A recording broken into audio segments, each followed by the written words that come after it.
Good morning. I call this meeting to order. This is the first meeting of the Rechartered Task Force for reviewing the connectivity and technology needs of precision agriculture in the United States. Welcome to our task force members joining virtually, and welcome to everyone who is watching live at fcc.gov/live. My name is Elizabeth Kuttner. I'm the Designated Federal Officer, or DFO, for the task force.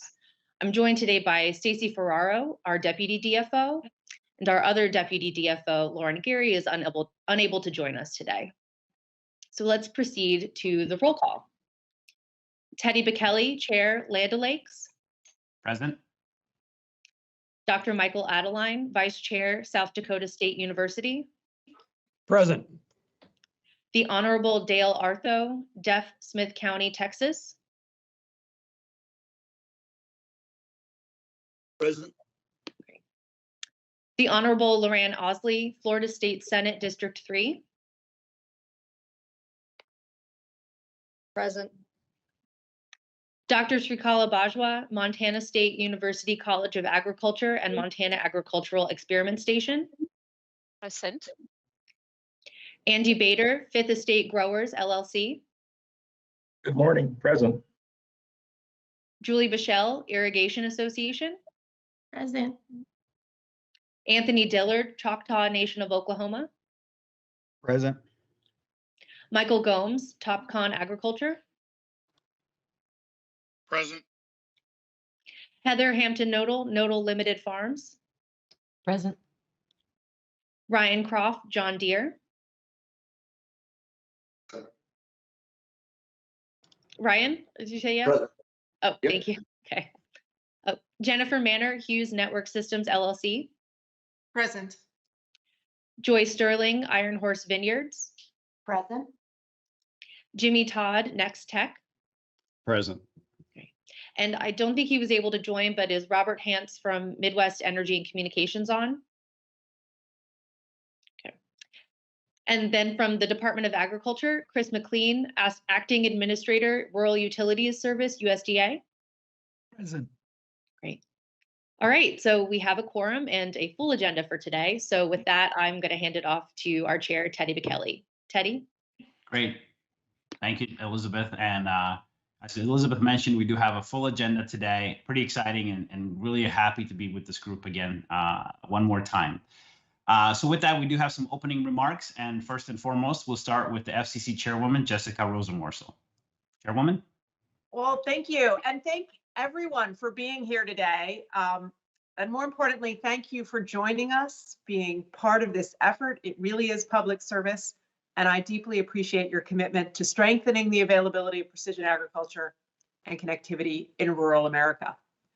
So by my count, this is the first meeting of the second term of this task force during the third season of these pandemic days. And they say that the third time is the charm. So I am going to bet that days are coming when some of us might be able to meet more than virtually. And I know I, for one, am looking forward to it. Because for this second term, we once again have this totally fantastic and diverse group of experts from agricultural producers, equipment manufacturers, service providers, data specialists, and state and local and tribal government. And I know deep in my bones that each and every one of you is dedicated to the mission of advancing the availability of broadband and promoting precision agriculture. Now, a special welcome to our task force chair who just introduced me, Mr. Teddy Bekele, and thank you for agreeing to serve another term in this role. I also want to welcome Dr. Michael Adeline and thank him for stepping up to serve as the task force's vice chair.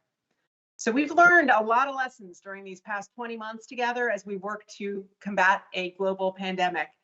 But if you ask me, there's just one clear lesson above and every other when it comes to communications, and it's this. There's no doubt that high-speed internet service is no longer nice to have, it's need to have for everyone, everywhere, rural America included and agricultural America included. And you know, this fact is now totally apparent to all of us because connectivity doesn't just help us stay in touch, stay healthy, informed, and entertained. It creates jobs, it stimulates the economy, and as people on this call know, it puts food on our tables. Now, the prior task force completed important work recommending how the FCC, USDA, and all levels of government can help the agriculture community by looking at the data needed to really understand coverage and the gaps on agricultural lands, by assessing connectivity needs, and doing the work of promoting broadband access and adoption. Now, I think the priorities this task force recommended in its report are spot on. So let me validate them from front to back. We're going to need better data and maps, a robust commitment to rural infrastructure. We need to update our definition of broadband and improve collaboration among government agencies, because there are a lot more of them involved in broadband these days. And we're going to have to figure out how all of that comes together and increases access for our agricultural communities. So there's still a lot of work to be done. And I hope the updates you'll be hearing later from our FCC staff today on our progress in innovation zones, maybe spark some creative ideas about wireless technology that you'll pass on to us at the agency. I hope you'll hear some updates from our broadband data task force's progress in fixing our maps, which is working its way through a federal procurement process that I would like to move a lot faster, because I know it is so important, not just to rural America, but to every community in this country. And my hope is those discussions will jumpstart your review of last year's effort and be the basis for a robust discussion of where we go from here. So let's build upon the momentum that last year's task force report set in place. And I know this work is hard, and it's going to require time and effort, and all of you have other responsibilities. So again, this is a public service, and we deeply appreciate what you're doing. I also want to note that I'm really looking forward to our close collaboration continuing with our friends at USDA. So a special thank you to Chris McLean, the acting administrator of the Rural Utility Service, who you're going to hear remarks from shortly, and to my colleagues who are joining us today too. So I'm excited for what lies ahead with this second term of the task force. I'm looking forward to the end of the third season of this pandemic. And I'm also looking forward to your work supporting the agency and Congress's goal of developing policy recommendations to connect unserved agricultural land and really unlock and stimulate the benefits of precision agriculture. Thank you all for being here. Please reach out if you have specific questions. My office is always open to everyone who participates in this task force and wants to do some good on this subject. I can't wait to get started. Thank you. Awesome. Thank you, Chairwoman Rosenworcel. Your continued support for this cause is very vital, and we do know that you really care about this. You've been vocal about it, and we do really appreciate also you taking into consideration all the recommendations that were put forward, which again fuels us to be able to be excited to continue to go deeper on them, to uncover more opportunities, unlock, as you said, the potential of those rural communities, which are the backbone of our nation. So again, thank you again for your support, for making the staff available to us, and continuing to listen to what we have to say. Awesome. Next, we'll have some opening remarks from FCC Commissioner Brendan Carr. Commissioner Carr? Well, thank you so much to all of you for the opportunity to address you here on your opening day of this new season for this task force. And thank you all for your service. I mean, obviously, everybody here has busy, important day jobs. And so it's critical that we express our appreciation and gratitude for your service here. You know, my job here at the FCC, I think there's really no better way to do a job in Washington, D.C. than to spend as little time as possible inside Washington, D.C. And so I tried to prioritize time on the road. And I think at this point, I don't know my exact count, but it's somewhere maybe in the 40s of time that I've spent in different states outside of D.C. And on those trips, I've tried to prioritize time with America's farmers and ranchers. And it's really brought home to me the power of connectivity and the need for connectivity. I mean, look, we're not talking about a weather vane or some, soil sample alone that's going to take relatively small amounts of data. We're talking about massive quantities of data. There's one study out there, I think, from my friend at South Dakota University, the vice chair has pointed out that the different technology we have now can pull something like 18.4 gigabits of data off of the average plant.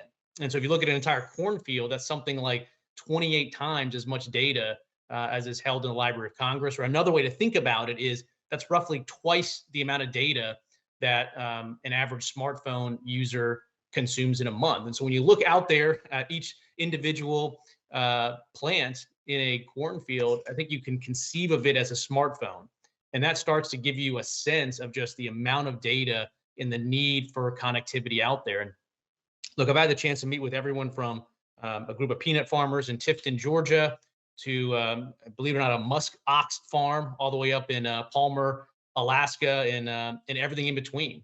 The power of connectivity is so clear. When I was in Arizona, I spent time with a cotton farmer, Frank, and he said that he had first hopped on a tractor 50 years ago, and he was able to show me the differences and how farming was done then versus now. Back then, he said he would look at a distant mountain and maybe take a portion of his ball cap that he was wearing and line it up with the distant mountain and try to drive towards it. And that was how we got a straight line. And obviously now we have GPS powered precision agriculture. So there's a tremendous amount of value that comes out of it.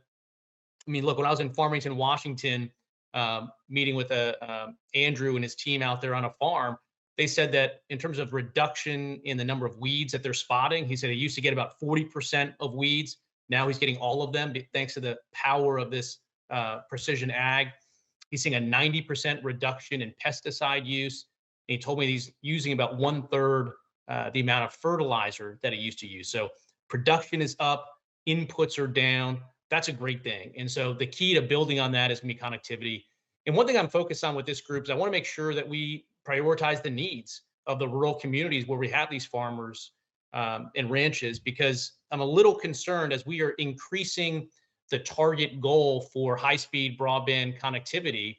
I'm worried that some of that definition, while well-intentioned to up the speeds that we need, are going to result in the directing of subsidies to communities that already have high-speed service. I think we're starting to potentially see that. Last week, Treasury Department put out some guidance for their state and local funds, and it defined eligible areas as those up to those lacking 100 symmetrical. And while we want more connections, more reliable connections, more competition for high-speed services, if we are directing funding at places that lack 100, that's going to have a negative impact on the communities that still have 0/0. So I do think one thing that this group needs to be focused on is, as we aim to increase the goals and the metrics, that we do so in a way that doesn't result in us overbuilding cable plant in city center Philadelphia, while so many of our rural communities, ranching and farming communities, still have 0 megabits per second. So I think we need to be smart about that and proceed in a balanced way. So I hope that this group is able to tackle that, and look forward to your input. Thanks. Great. Thank you, Commissioner Carr. And again, we continue to appreciate the support that you provide, and even taking the time to understand further how these technologies are being applied on agricultural lands. Pretty exciting to see how deep you've gotten with that. So really appreciate that. Okay, next we're gonna have some more opening remarks from FCC Commissioner Jeffrey Starks. Commissioner Starks. Yes, good morning, everyone. I'm sure you're all eager to get started on the work of this important task force. I appreciate listening to Commissioner Carr and of course joining the chair and my colleagues, and welcoming you, of course, thanking you all for your participation. We're gathering at a very exciting time, of course, for broadband policy in the United States. Broadband infrastructure deal that the president signed into law in November makes historic investments in expanding broadband infrastructure, making broadband affordable, empowering Americans with digital skills, inclusion. And so it truly is a once in a generation chance to bring broadband to all Americans. And that includes our rural communities. I'm, of course, a Kansan and know these communities well. And so with better access to broadband service, these communities, rural communities, will be able to strengthen their economies, not only their local economies, but our overall economy, receive higher quality telehealth, participate in distance learning, and securely work from home during and after this pandemic, of course. And even in more ordinary times, the digital divide in rural communities touched nearly every aspect of their lives, and that very much includes economic development. Broadband is and should be a tool that allows people who want to live in these rural areas access to markets everywhere, customers, employment, training opportunities, no matter how distant. And so the billions of dollars for broadband deployment adoption will help make that tool accessible to all. And these investments should help unleash that new wave of rural innovation. One of my very first trips as an FCC commissioner included spending a great day at the Farm Progress Show in Decatur, Illinois. Commissioner Carr was very jealous of me getting to ride around in that John Deere tractor. And I got to see and visit with farmers, suppliers, folks that are impacting technology, bringing technology to the country, and really to see firsthand how the exciting technologies that are increasing yields, helping to keep American farming on the cutting edge. And so to realize these full benefits, of course, innovations need to work right in those fields.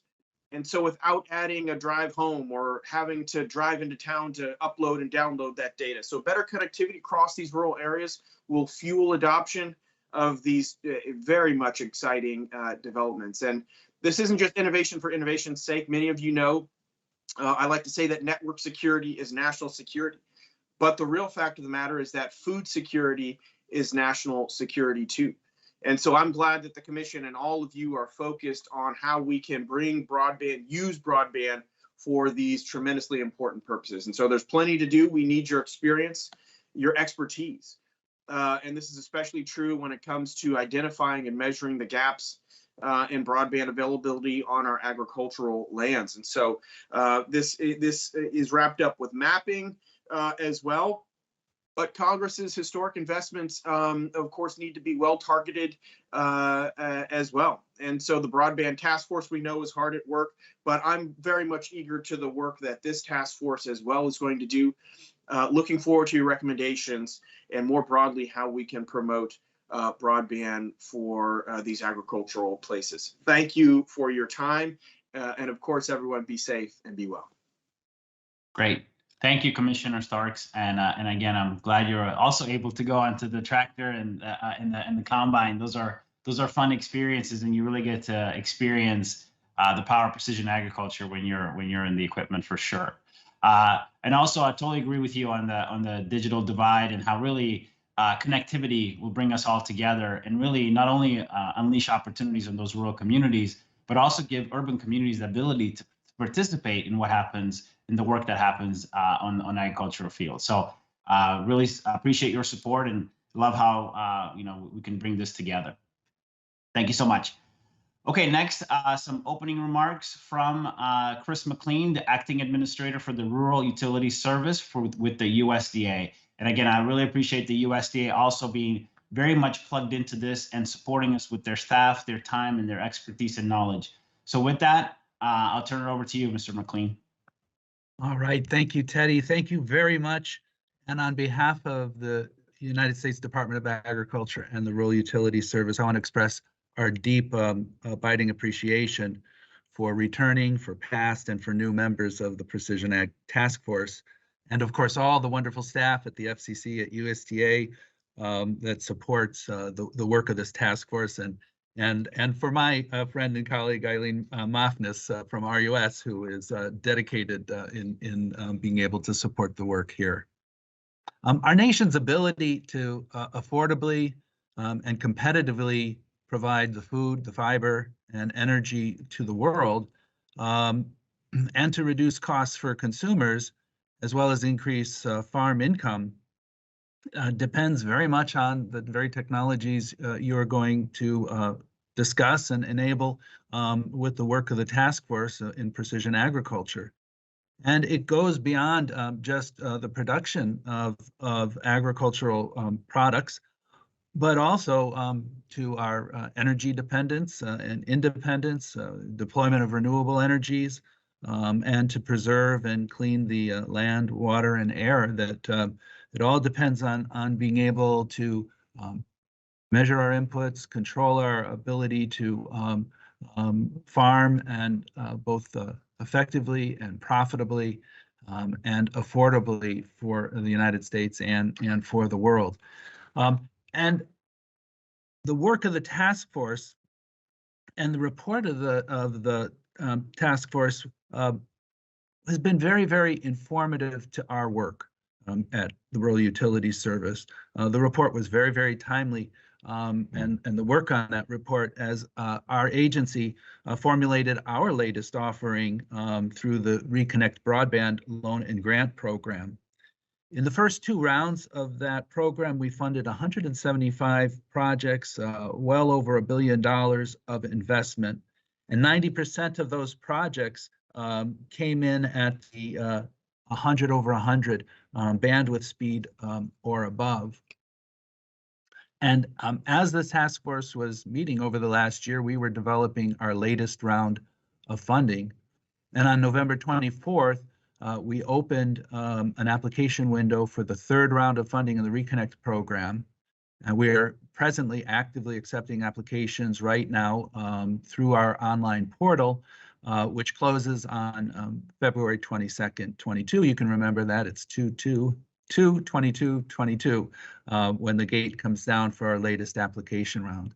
And what we're offering is $200 million of loans, $250 million of 50-50 loan grant combinations, $350 million of grants with a 25% match, and $350 million of 100% grants targeted for socially vulnerable communities and tribal communities. And our scoring matrix is designed to be able to target our resources to those with the greatest needs. As the commissioner mentioned, we need to be able to focus on areas that need our help the most. But importantly, round 3 raised the bar for our level of bandwidth.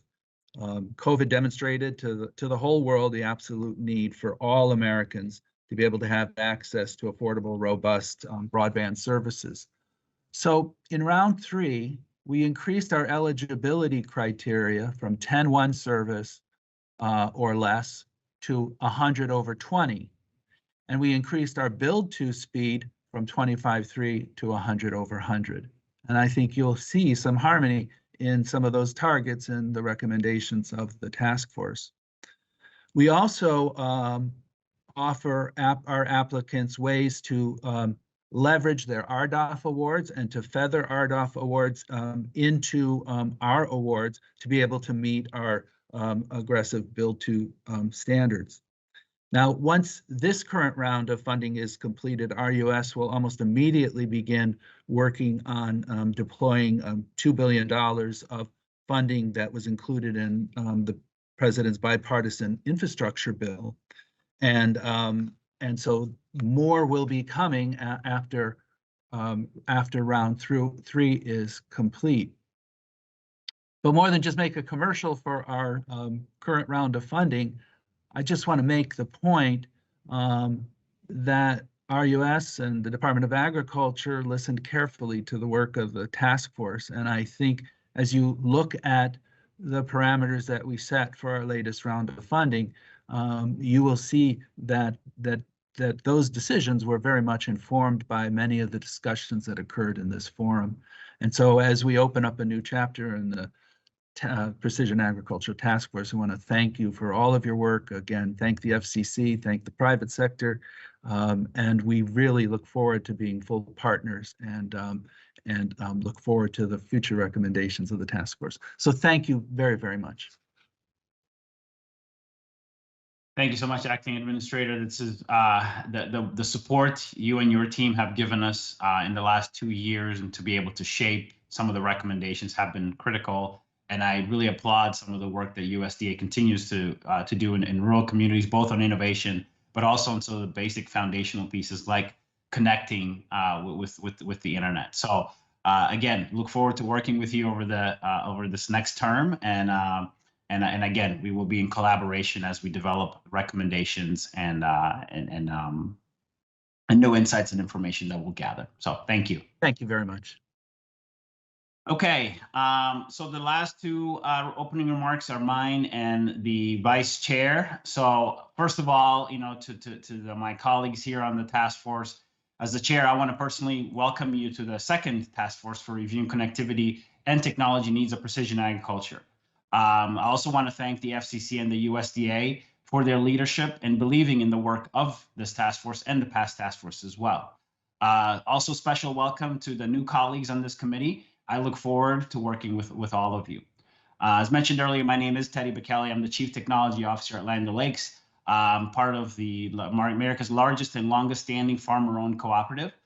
We have 2,000 or so dairy producers and almost 1,000 or so locally independent and operated agriculture retailers that touch about 300,000 domestic producers and half of the harvested acres in the United States. Our work, is directly related to these family businesses whose livelihood and the very way of life is increasingly dependent on technology. In my role at Land O'Lakes, I see how these producers are using the technology to improve their businesses, but I also see where limited connectivity hampers the adoption of these tools, and those unable are getting left behind. Increasingly, modern agriculture relies on cutting-edge ag tech and precision farming tools to boost production, improve efficiency, and drive on-farm sustainability. That is why I believe the work of this task force is so important. I know it's made up of members who agree and experience the same issues in their daily work. Our task force specifically has been charged with continuing to explore ways to enhance the productivity and the efficiency of the nation's farms and ranches with the use of these broadband-based technologies, as well as develop strategies to advance broadband deployment on agricultural lands and promote precision agriculture. For us, I believe this is both an exciting opportunity and an enormous responsibility. We must remember that with the impact will extend beyond, but far beyond the agricultural sector. Internet connectivity is no longer a convenience of modern life, but it is an essential need, as we saw it through the pandemic.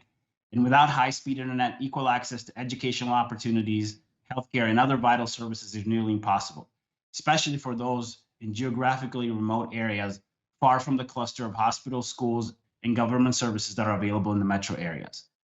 Connectivity will not only fuel a further adoption of precision agriculture, but it also promotes and strengthens these rural communities. Often farmers and related ag businesses are the backbone of these rural communities. And when farmers struggle, the community struggles.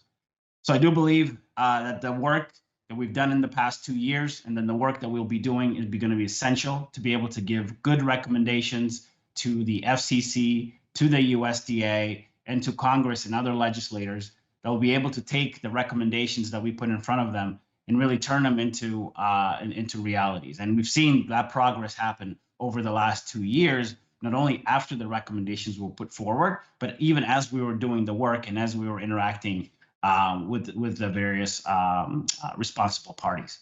So with that, I look forward to not only today, but to the work I have to do with you over the next 2 years. We've only had actually, I think, one in-person meeting for this task force, which was the very first meeting 2 years ago, and it's continued to be virtual. We've made virtual work, but I do look forward to maybe in the next 2 years that we'll get the opportunity to be able to get together face to face and have conversations. We'll also try to, in the schedule and the agenda, try to see if there's ways of being able to meet in other locations if possible. I know we've explored this, not something that will happen here in the near future, but maybe as some of the pandemic sort of issues give us some relief, we might be able to get together, maybe even see a farm. That would be very exciting. So with that, I'll end my remarks here, and then I'll turn it over to Dr. Michael Adeline, who's the task force vice chair, for some opening remarks. And I truly look forward to working with him as we have the past 2 years. But I'm sure we'll get a chance to work closer together with one another. So with that, Dr. Adeline. Thank you, Chair. I really do appreciate working with you and all the great ideas that you have and helping this task force move in a very positive direction. I want to thank the FCC for giving me this opportunity. I really relish this role. It certainly is exciting, and what we're doing is exciting work. I want to say that to my colleagues from my working group from last time, hi, Joy. Hi, Shrikala. You're looking good. I'm glad you're staying safe and healthy. I want to keep my remarks short, and I just want to say to the working groups, as you proceed, it certainly is exciting to have subject matter people come in and discuss and dialogue, and as you work on the charge. But I would say to you, take some time, discuss and debate those charges and build consensus among your working group so you fully all understand what it is that you think you ought to be doing moving forward. Because it's easy to pick subject matter people and bring them in and dialogue about it, but sometimes that can lead you into a different path. And so understanding and having a robust discussion will help you in the long run move along. And I know at first you want to jump right in, but taking the time is very helpful and relevant. I think the work that we did last time really was supported by having those robust discussions. And I know the chair really relishes when we have that kind of heavy debate and good discussion. And don't be afraid to say, because I tend to be a contrarian or the devil's advocate on some issues. It's important. It's very important with this work, because in the end, we want a strong work product because we have a big task of helping rural America become more part of the internet and having connectivity. So thanks again to the FCC for allowing me to have this role. And I look forward to all the great discussions and all the folks coming forward. Thank you, Chair. Thank you, Dr. Adeline. And I want to reinforce what you said about being contrarian and bringing things up and not holding back. I mean, I can't tell you how many times last year as we were producing the final output, someone would make a comment and go, oh my gosh, have we not gotten to the end? But then as you put the comments and some of the edits in, you're like, man, this is such a better recommendation than what it was before. So again, I reinforce the fact that, yep, let's speak up, let's have the dialogue, and let's make sure that we're reaching a good outcome. So that concludes the opening remarks. The next piece is really to get into the FCC and the USDA staff introductions. But before we do that, since we have a few minutes, I'll walk you through the rest of the agenda for the day. Like I said, we will have the introductions from the staff, from the FCC and USDA. From that, Elizabeth is also going to walk us through the overview of the task force. And then we'll also have some FACA overview and records. We'll have some folks come in and give us some instructions and guidelines, as we did when we first started the previous task force on documents and some of the procedures we have to follow. At 11:15 a.m. Eastern, we'll take a 10-minute break. If we're running a little early, we might take maybe a 15 or 20-minute break. We'll see. It's good to have breaks throughout the day. When we come back from break at 11:25 a.m., what we'll do is we'll let the task force members introduce themselves and really the reason of why you're on this task force. I think that's an important thing to do. We get a chance to get to know each other a little bit better, and also will help us for further dialogue in the future. From that, we'll transition into reviewing the charges for the working groups. And again, I want to emphasize how essential it is, the work of the working groups, right? What this task force is really going to do is take all the work that the working groups have done and put it together in a cohesive recommendation. But the bulk of the work is with those working groups. So important to understand what those charges are. 12:30 Eastern, we'll take a lunch break for about an hour. And so we will get off the Microsoft Teams, and at 1:30 p.m. we'll get back together. And that's where we'll have more of the larger presentations for the second half of our meeting. We'll have updates on the innovation zones, and we'll have some folks from the FCC Office Engineering and Technology come and give us those updates. We will get an update on the broadband data task force. I think they came this past year and give us some updates. It would be good to get kind of where they are. And a lot of what are the recommendations we make is really going to be based on the insights that task force is going to come up with. So I very much look forward to hearing from that.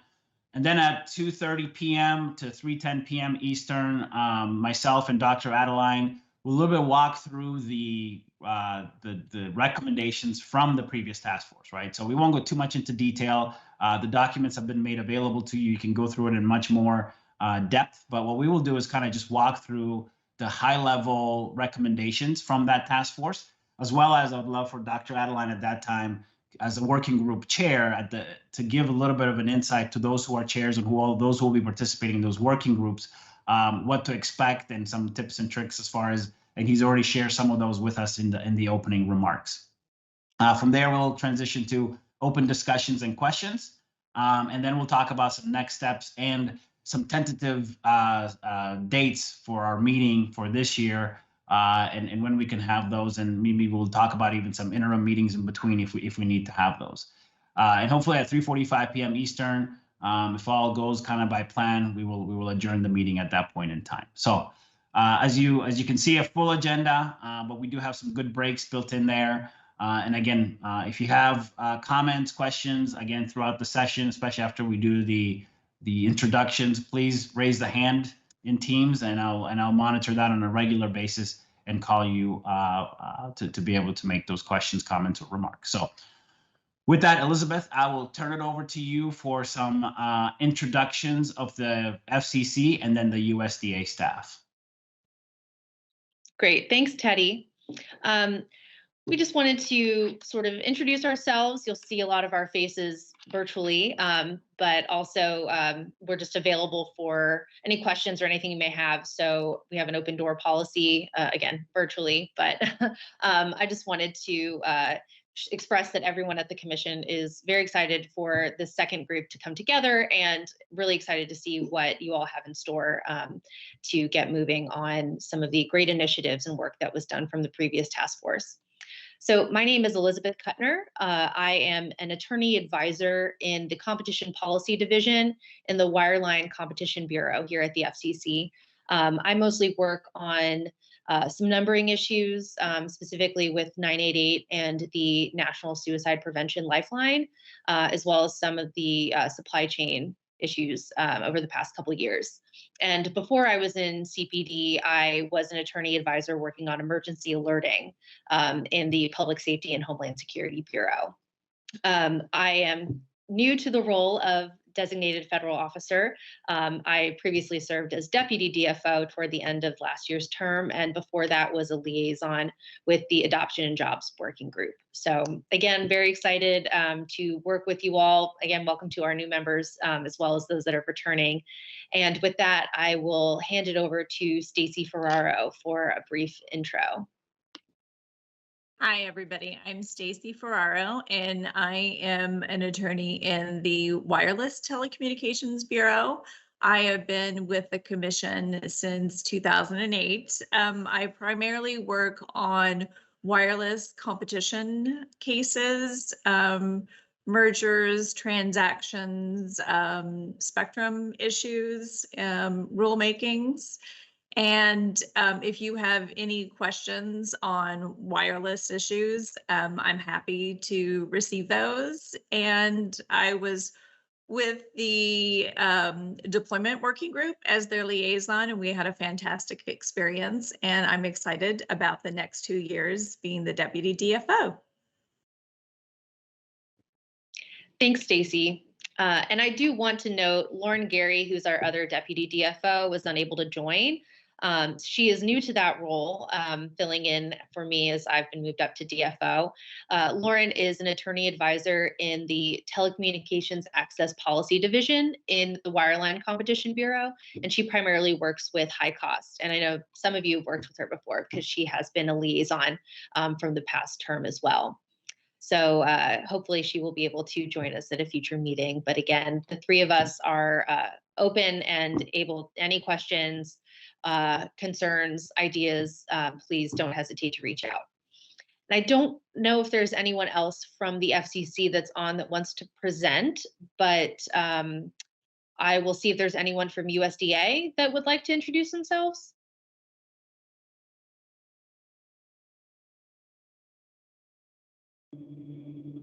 Good morning, everyone. My name is Eileen Mafnas. I work for RUS Telecom Program. I'm an engineering branch chief for Policy and Outreach Division.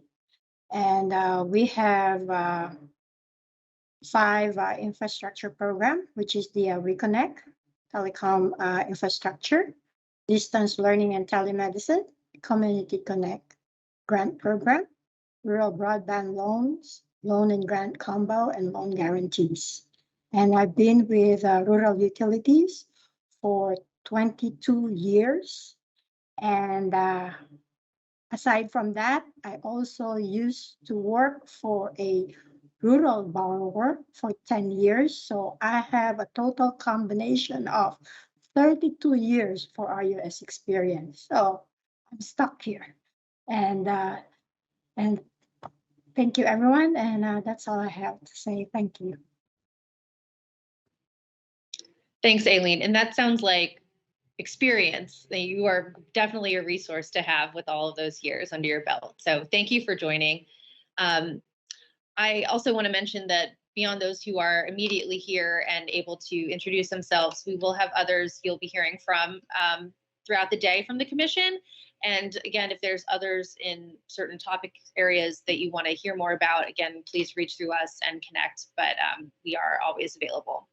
So with that, Teddy, I think the next on our agenda is the overview of the task force, which I'm happy to go into. I know we are, again, a bit ahead of schedule, but that's good. Okay. Yes, that's always good. So let's go ahead and move on and give us an overview of the task force. Okay.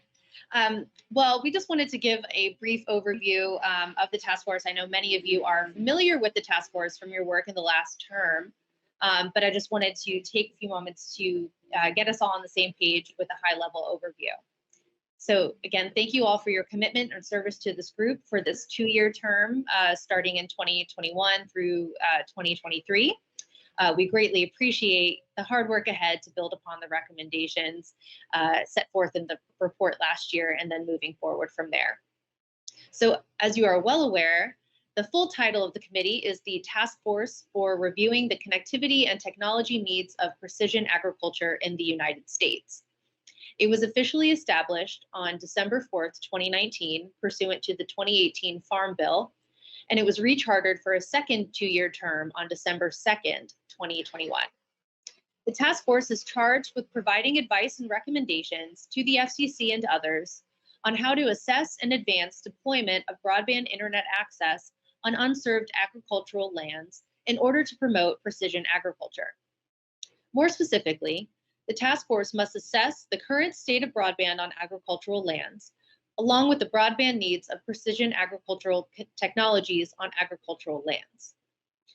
The task force must then submit reports consistent with the 2018 Farm Bill, which lay out the goals, findings, and recommended actions of the task force in detail. The main work to research and draft the reports will be conducted by the task force's 4 working groups. First, Mapping and Analyzing Connectivity on Agricultural Lands Working Group. Second, Examining Current and Future Connectivity Demand for Precision Agriculture Working Group. Third, Encouraging Adoption of Precision Agriculture and Availability of High-Quality Jobs on Connected Farms Working Group. And lastly, the Accelerating Broadband Deployment on Unserved Agricultural Lands Working Group. We will be reviewing the charges of the working groups as well as provide an overview of the findings and recommendations for last term later today, as Teddy mentioned. So Congress directed the FCC in the 2018 Farm Bill to establish the task force in consultation with the Secretary of Agriculture. And we again thank our USDA colleagues for all of their hard work to help convene the second term. We've been in close consultation with them and are really excited for the group that we've put together and how it'll go from here.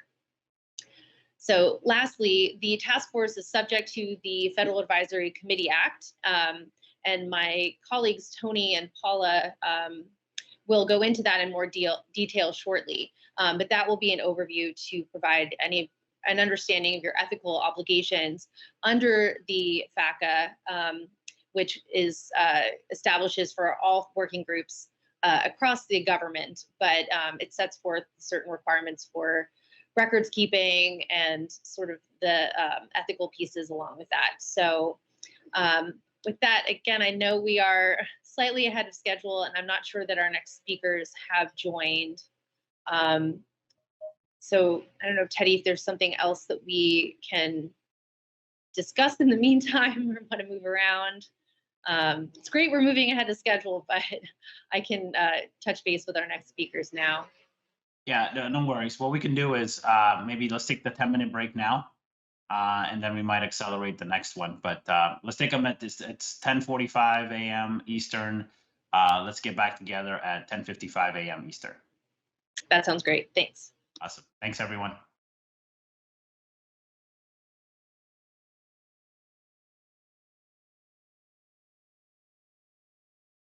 Okay, welcome back, everyone. Glad to have everybody back here. We'll proceed with our agenda, and the next piece is really on the Federal Advisory Committee Act and retention records.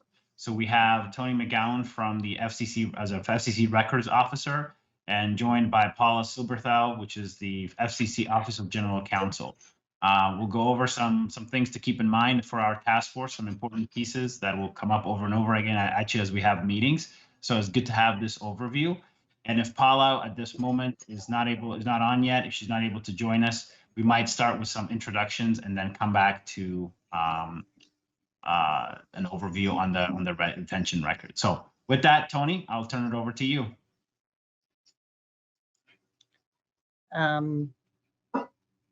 Thanks, Teddy. I appreciate that.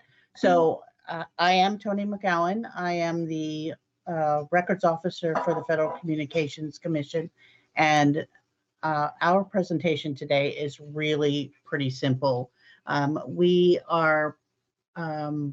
use what's called the General Records Schedule 6.2, which is specifically for Federal Advisory Committee records and task force records. So I will share an electronic copy of the disposition authority along with a checklist that outlines all the different types of documentation that will be required for us to accession to the National Archives in accordance with that retention schedule at the termination of your respective committees. So let me just make sure. Teddy, can you remind me who the DFO for this term is? Elizabeth Kuttner. Okay. Is on. All right. So the responsibility for the committee is actually pretty simple. All of the records, the back and forth, need to get to your DFO. And you'll be required to do, from a record keeping perspective, is make sure that the DFO is copied on all of the documents during the committee's deliberations and decisions. We've made that pretty simple. Every committee member just needs to copy the DFO on any emails going back and forth. And also, I'm pretty sure that there's a mailbox for you guys. It's like AG Precision or something like that. I'll just confirm that and make sure that Elizabeth puts out that actual mailbox that needs to be copied. So every spring, then Deborah Klein, who is in the Office of the Managing Director, will send out a reminder to the DFO that they have to roll up their documentation from the last calendar year or you know, whatever you guys do as an annual, and make sure that we're following all of the individual file plans for those documents. Let's see. Again, you know, the records retention for these FACAs is really easy for the committee members. They just need to make sure that the DFO is copied on everything, and then we work directly with the DFO to make sure that all of the appropriate permanent documentation gets accessioned over to NARA.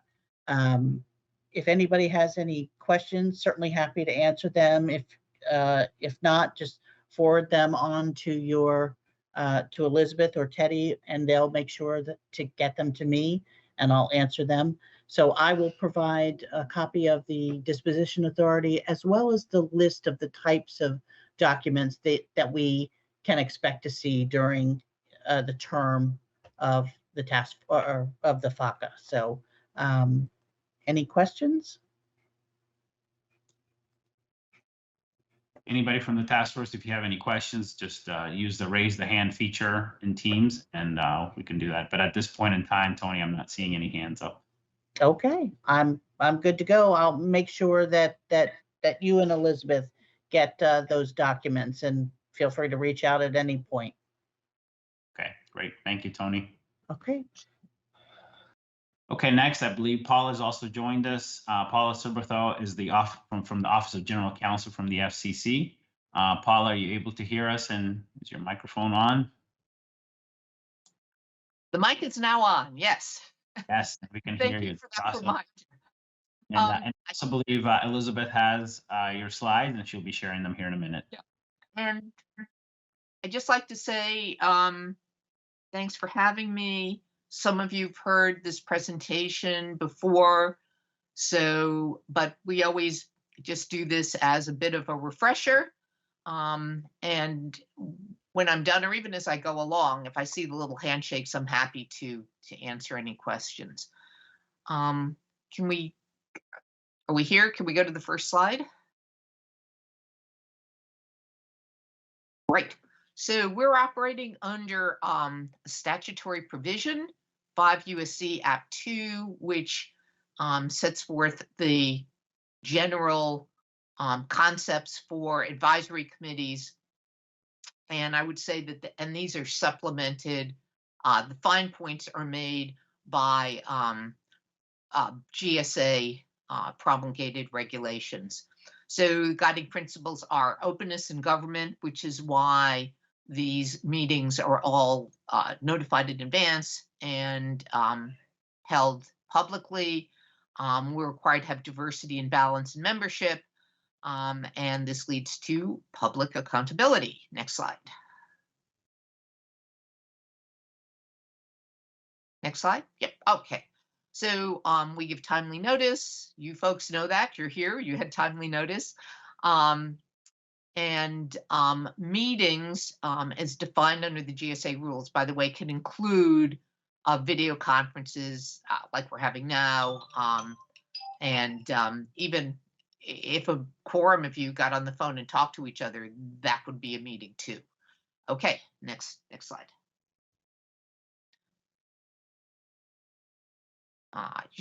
All the meetings have to be open to the public, and depending on time constraints and what business is involved, occasionally there can be statements made by members of the public, but more typically if people have issues to bring to you or want to bring something to your attention, it's usually done through written notifications. Okay, next slide. Under certain, so meetings are open, that's the general rule. There are certain situations that probably wouldn't arise in your group where meetings can be closed, or a portion of meetings can be closed. And these tend to involve national security matters or significant trade secrets. So just letting you know, while I wouldn't anticipate with the subject matter of your group that you would need to close portions of meeting, if you see in advance that something is being discussed or you want to discuss something that could involve a trade secret, then please notify Elizabeth or other staff that you're working with and let them know in advance that this could be a problem and that you might want a portion of the meeting closed. And then Elizabeth would get in touch with the Office of General Counsel, and there's a somewhat lengthy procedure for allowing the agency to close portions of a meeting. Okay, next slide.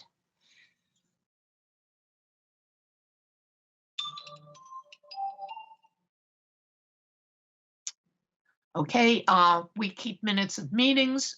Usually those are nowadays in abbreviated form because in many cases, we choose to do something in some ways even better than minutes, which is to record all the sessions and to have transcripts that either videos or transcripts that would be available to the public.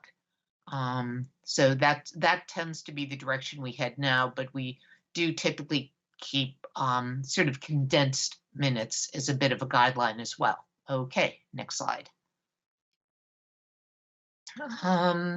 If you want to get additional information about a meeting that maybe you had to miss, in addition to the transcripts and other things I mentioned, we do usually post all the significant documents on the committee's website. So you have that just as a practical matter, something you can reach out to get additional information. And of course, if you're a member of the committee rather than just a member of the public, feel free to contact your staff liaisons if you feel there's something that someone mentioned that was important that you just can't seem to find. Okay, next slide. The chair and the vice chair are really important because along with the DFO, they can serve as sort of a focal point for you to raise issues. And they also, if you're interested in working on a particular working group, that's something you can raise both with agency staff and with your committee chairs. And the chairs also work on, with the DFO and the commission on suggesting meeting agendas and helping out with timing, things like that. Next slide.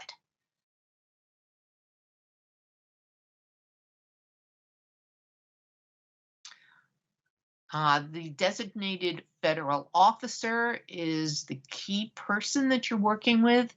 Our DFOs are appointed by the chairman's office, in this case, chairwoman's office. And the DFO calls the meetings. The DFO is the ultimate person that approves the agenda and can take over if your chair is not available, can take over chairing the meetings and helping with ensuring that all committee records are kept in order.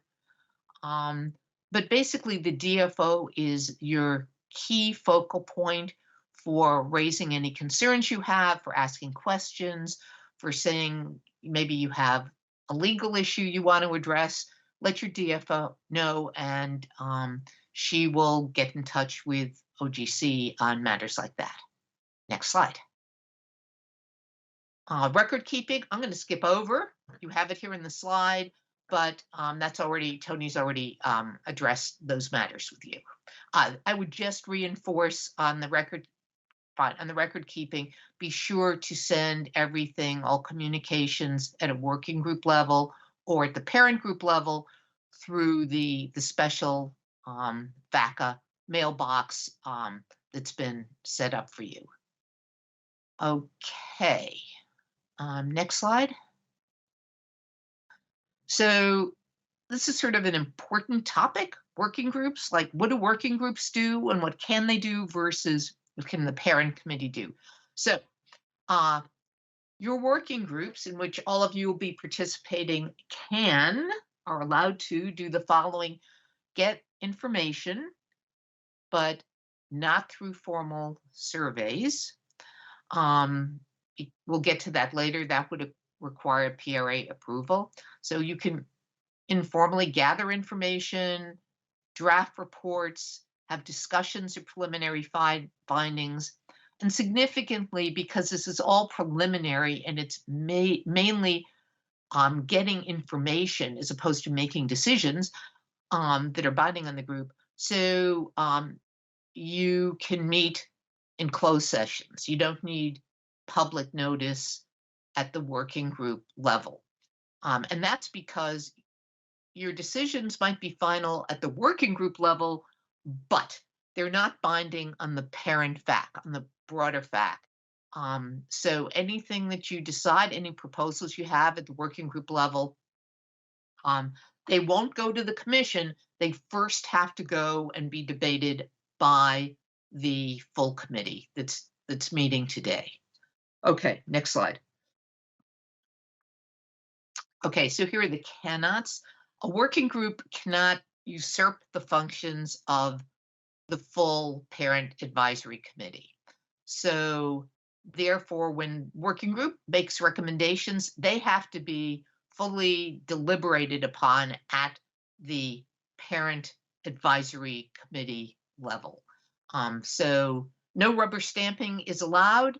You'll get reports at the full committee level from your working groups, and they'll explain a lot of information.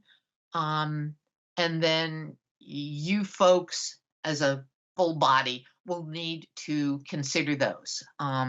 You might be in total agreement with what the working group's done, because your working groups tend to be very good, but you still need to consider and debate it. And as appropriate, you can make changes to the working group proposals. So the informal working groups, therefore, are sort of make interim proposals, but working groups cannot speak on behalf of the full committee. And therefore should not be sending recommendations to the full committee, to the FCC, to any of the commission offices, because that would be usurping the functions of the parent group. Next slide. Let me go, well, before I discuss the surveys, the reason that working groups should never usurp the functions of the parent group is that if the working group starts behaving like a parent group and publishing recommendations like they were final, or sending recommendations as though they were final to the commissioners, that would have converted the working group into a full advisory committee, like a parent group. But remember, the working group meetings were private. They weren't public, so therefore, if the working group tries to act like a parent group, it would be in violation of the public meeting requirements of FACA. So the bottom line here is, so long as the working group remembers it's just a working group and just making proposals to the full committee, you're fine.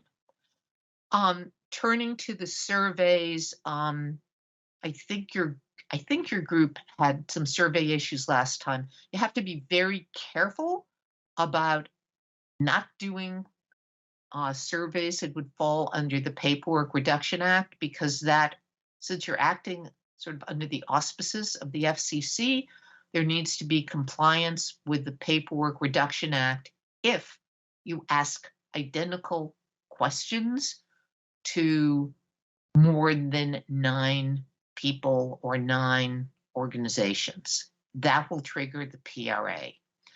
So if you do have information that you want to get from the public at large, let your DFO know. We've often been able to work around that problem, either by dividing up the questions and sending perhaps each group of questions to not more than 9 entities, or sometimes we can reframe. Often the questions can be rephrased to be a lot more general. And if the questions are very general, but are sufficient to get what you want, then those very general questions could be posted on your group's website, or could be put out through some sort of public notice even by the agency. But there are different ways to ensure that you don't trigger the PRA. And we have people in the general counsel's office who are experts on this, and who are available to work with you, so you can get the information, but not have to wait 6 months to get an OMB approval under the PRA. So that's the problem with the PRA. It's not that, it's a problem per se, but it takes many months to get approval from OMB to do a survey. And typically with our advisory groups, you don't have many months to get the information you need. You need it, quickly. Okay, next slide. Let's see, covered that. Right.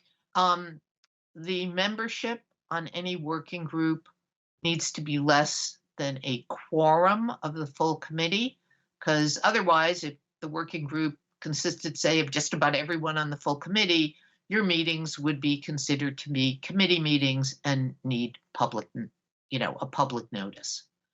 So that's why we impose some limits on the size of the working groups. Next slide. So the working groups meet at the call of the DFO, or in some cases, perhaps your liaison, if there's a liaison assigned to you. We typically ask that discussions among the members at these working group meetings should be treated pretty much as confidential. And often questions are asked as to whether, if you're not on a working group, but you really want to know what's going on, can you attend someone else's working group meeting? And the answer is yes, that's fine. But if you're not a member of the working group, you should just be an observer. So you shouldn't be participating in discussions or asking questions. And again, the reason for that is that if you actively participate in the meeting, then you're behaving like a member. And if there are too many people doing that, it could put you over the quorum limitation I just mentioned. So please feel free to attend other working groups, get information from them. But if you're attending and you're not a member, please don't join in the discussions. Next slide. However, there can be outsiders who attend working group in meetings if they're invited. So you might know of some, terrific expert in the field, and you're trying to gather information about a subject. Yes, it is fine for you to invite outsiders who have information you need to make a presentation at your working group meetings. That's very fine. But when that party has finished its presentation and answered any questions you have, that individual should not stay for the rest of the deliberations of the working group as it moves on to other topics. But you can have people come in to fill you in on information, that they have expertise about. Okay, next slide. The ex parte rules apply to presentations of a committee or its working groups, but typically your DFO will issue a public notice that gives a temporary exemption from this, from the ex parte rules.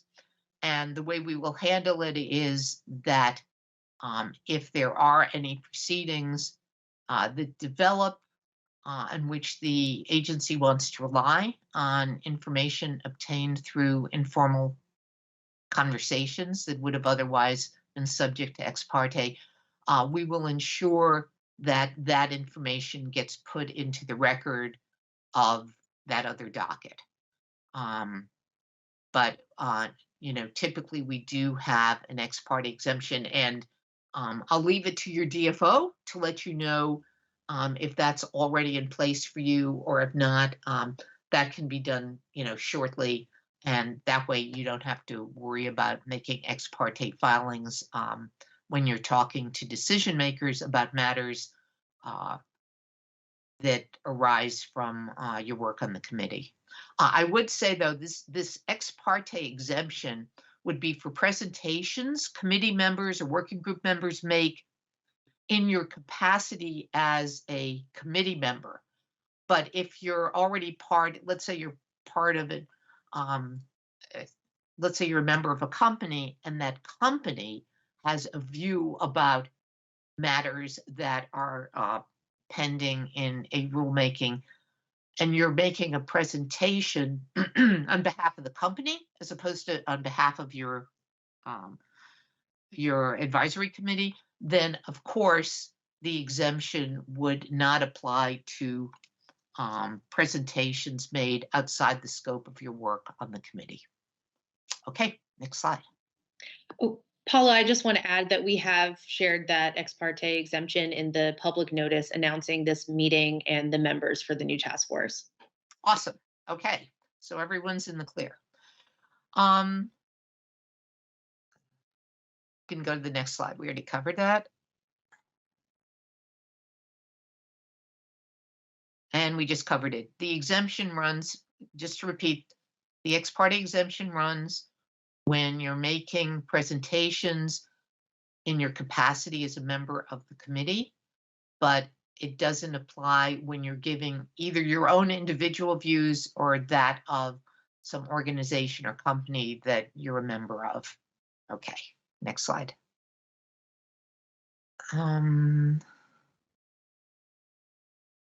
Right, so occasionally we've had people who've been asked to make, do opinion articles for newspapers, or have been interviewed on radio about matters coming up before an advisory committee that are considered to be sort of hot topics. So if you are speaking about something that has already been voted on by the committee, you can certainly, and it's already public, of course, you can explain that in any opinion issue you write. It's simply factual, or in any, interview you might have, radio, TV, newspaper, whatever. That's fine. But and that's fine because it's been voted and it's public. But if you've been asked to communicate your views about matters that are pending and that haven't been voted, that just aren't resolved yet, you have a perfect First Amendment right to express those views in any interview or whatever. But you should explain that those are, if it hasn't been voted by the committee, you should explain these are just your own individual views. And you can explain that this is one of the issues that's pending. Here's how you feel about it, but your views are not necessarily the same as the full committee because there's been no vote on that issue yet. And I just mention this because this became a problem once before, where someone inadvertently labeled themselves as the head of some working group and then gave their own views. And not only was it premature, but it turns out their view was a minority view. And so it looked as though the advisory committee had taken a particular position that, in fact, neither the working group nor the advisory committee had taken or would take. So that's just something to be careful of if you're, signing something and saying, member of X, Y, and Z advisory committee. You'll need to make clear that if it hasn't been voted, that these are your individual views. Okay, next slide. Paula, just a quick clarification on that one. I think one thing you said is, obviously, if it's not been voted on, you can't quite, the one thing you said is, could you say it's being discussed or it's being contemplated? But obviously you can't say this is what the working group or the task force is thinking. Oh, right? Teddy, absolutely. So for example, if we've published in advance a working group, that's a very good point. If a working group has made recommendations A, B, C, D, E, and it's also, by the way, now public that they'll be considering that, it's fine for you to say, the working, the committee will probably be addressing some of these issues at its next meeting. These are the recommendations, tentative recommendations of a working group, but, this is on the schedule. This hasn't been anything that's been voted or decided by the full advisory committee. So absolutely, that's Great. fine. Thank you for that clarification. Yeah, if the working group, by the way, has made recommendations, but they're not yet public, maybe they're sort of circulating, but they're not on an agenda, then, you would not want to get into that, because until it's been sort of posted and made public on the agenda, or posted on a website, that should, sort of be under wraps, because until it's posted, actually, even the working group might change its mind or modify it. Okay, so I went into this. It's fine to identify yourself as being a member of the committee or working group, but be clear whether the views you're expressing are those of the group, or whether those are just, you know, your individual positions. Okay, next slide. Just went through that. Next slide.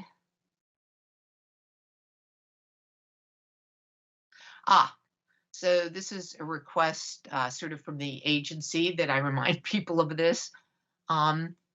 Most members probably on your group, and in fact, most of our advisory committees, they're in a representative status and they represent the perspectives of an employer or of an organization. So if for any reason you switch employment or you retire, we need ideally to know that in advance, because literally the day after you're no longer employed by the entity or that you're no longer associated with the organization, you can no longer serve in that representative status. Now, sometimes this might not be a problem if, for example, you leave an organization because you're going, or an employer, because you're going to a consulting firm, perhaps, and there you might be actually still having a contract with that former employer. But if your position has changed, and so the ethics team might be able to vet you and allow you to continue as the representative, even though you're no longer an employee. But that would take, you know, a second letter from the organization seeking you to continue as a representative, even though you're like in a slightly different position. And if you were, for example, a contractor rather than an employee, that would require additional ethics vetting to see whether there are conflicts between the consulting agency generally and, you know, what you'd be doing on the committee. So the bottom line is, please let people know in advance if you know you're going to like retire at a certain period of time, or you know that you're going to be switching employers, because that allows your current employer to potentially identify someone else to be a rep when you leave, and it also you know, prevents any violations of, you know, advisory committee requirements. So usually people let us know in advance. Sometimes people forget, but if you see this coming along, please just let us know, and we can take other, you know, appropriate actions. So I think that's just about it. I know we covered a lot of ground. Does anyone have any questions? Andy Bader has a question. Go ahead, Sure. Andy. Thanks, Teddy. I think it's a bit more of a comment than a question. With regard to the Paperwork Reduction Act, I was part of the last task force term where we kind of ran into this. And so it would just be a suggestion going forward to working groups that if there's any thought at all that they want to do something that would trigger this, get started early, because of the amount of time it would take to fulfill those requirements. And Andy's definitely right about that.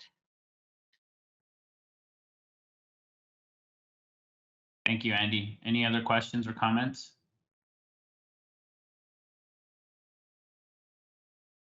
All right, thank you, Paul. I'm not seeing any other questions come up. I appreciate you taking the time to go through this with us, and I'm sure as things come up, we might be reaching out to you for clarifications or some advice.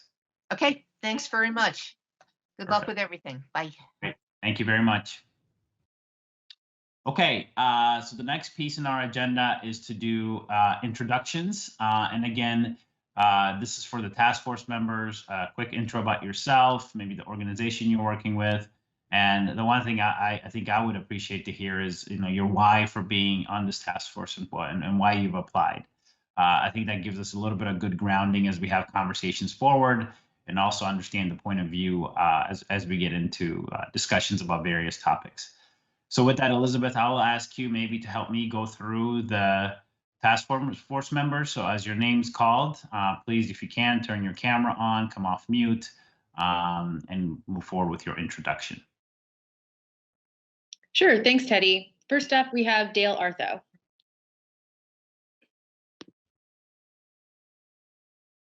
Good morning, everyone. Thanks for the opportunity to serve on this committee. I've sure enjoyed the last 2 years. A little bit about myself. I serve as a county commissioner in Smith County, and that role is because I serve as a commissioner is why I had the opportunity to serve on this committee with FCC. A little bit about myself. I farm and ranch up in the high plains of Texas, out west of Amarillo. Grow multiple crops, a very diversified farm. We also have a malting operation in which we malt grains for breweries and distilleries, which has been fun. My disclaimer, I also am involved with radio stations, and so that may be considered a conflict of interest.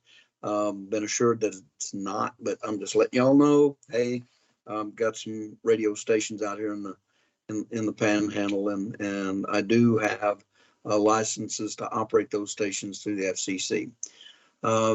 Teddy, thank you for the opportunity. Next.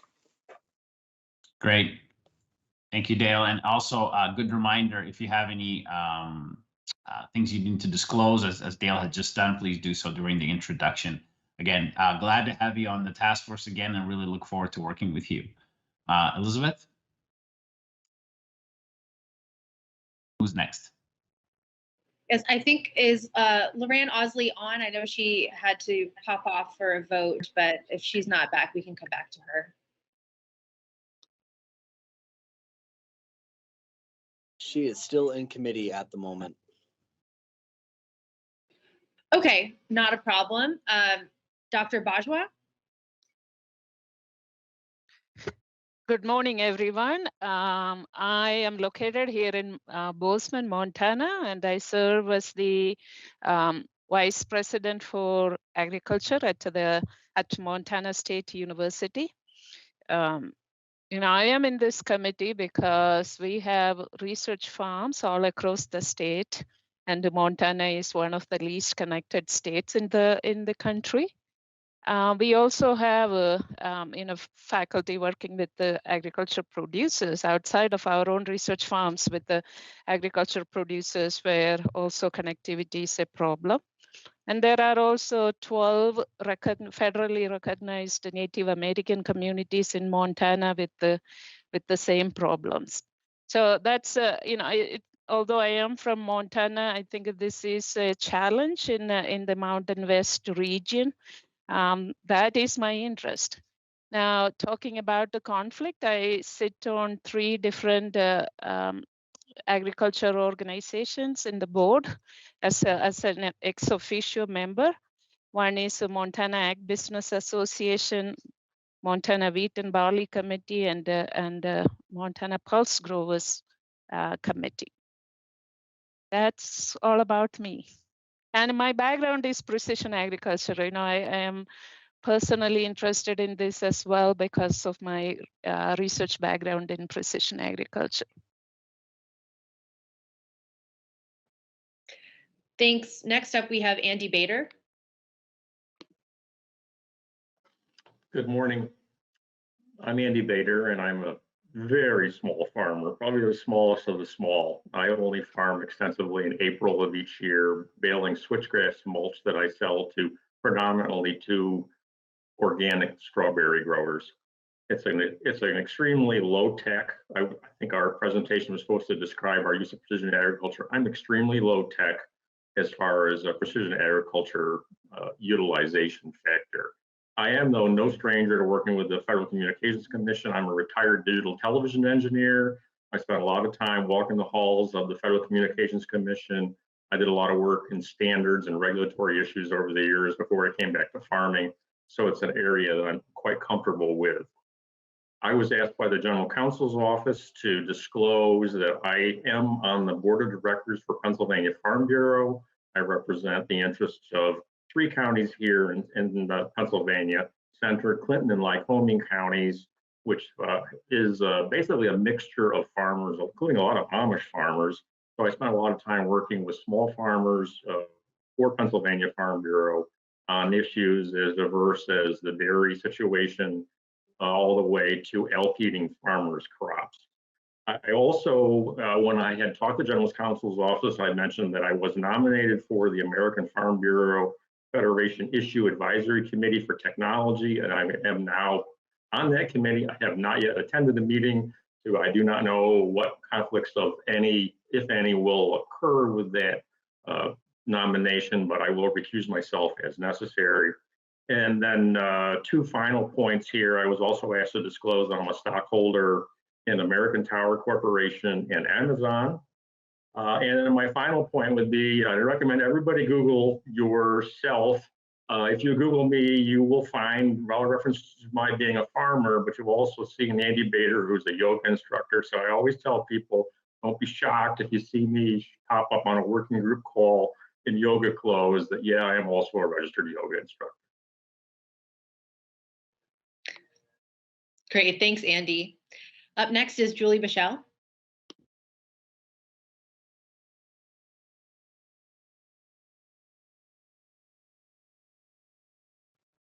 Sorry about that. Good morning, I'm Julie Bichelle. I represent the Irrigation Association on the task force as a board member.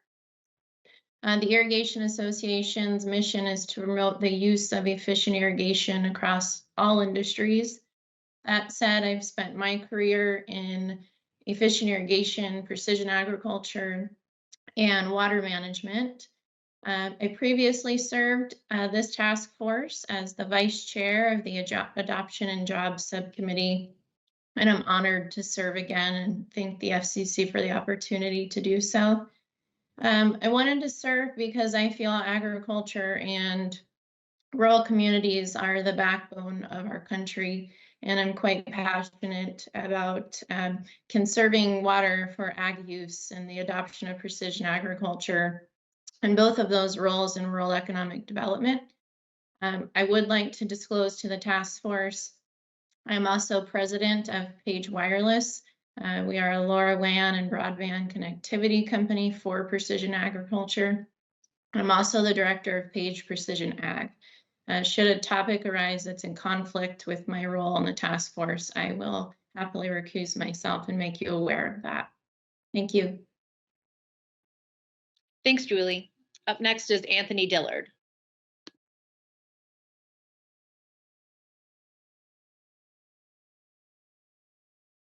Good morning. This is Anthony Dillard. I'm here representing the Choctaw Nation of Oklahoma, of which I am a member, as well as I serve as a tribal council member or a tribal legislator for our tribal government. Just a little bit of information about our tribal government. We have over 200,000 members nationwide. Our general area here in southeastern Oklahoma, where our tribal boundaries are, is about 11,000 square miles, and we have a very diverse, but mostly just rural agriculture communities throughout our area, and with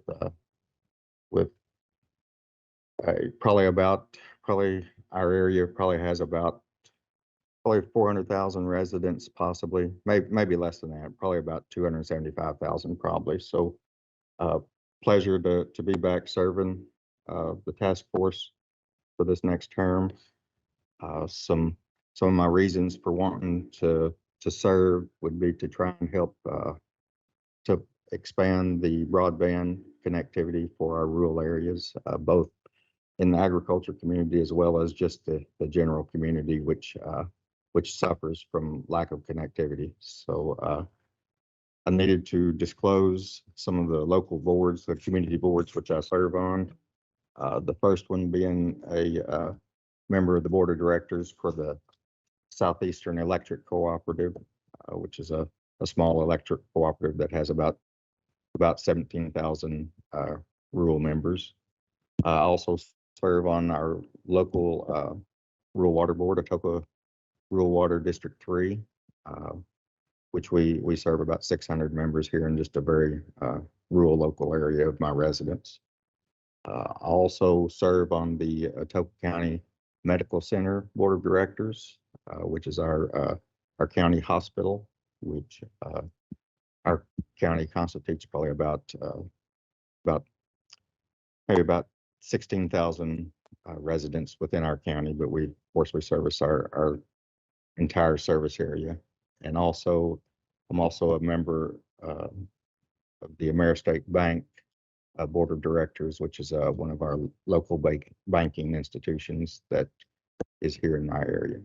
And I believe that concludes all I needed to disclose as potential conflicts, and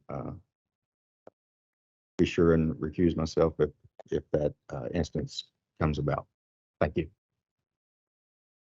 Thanks, Anthony. Michael Gomes?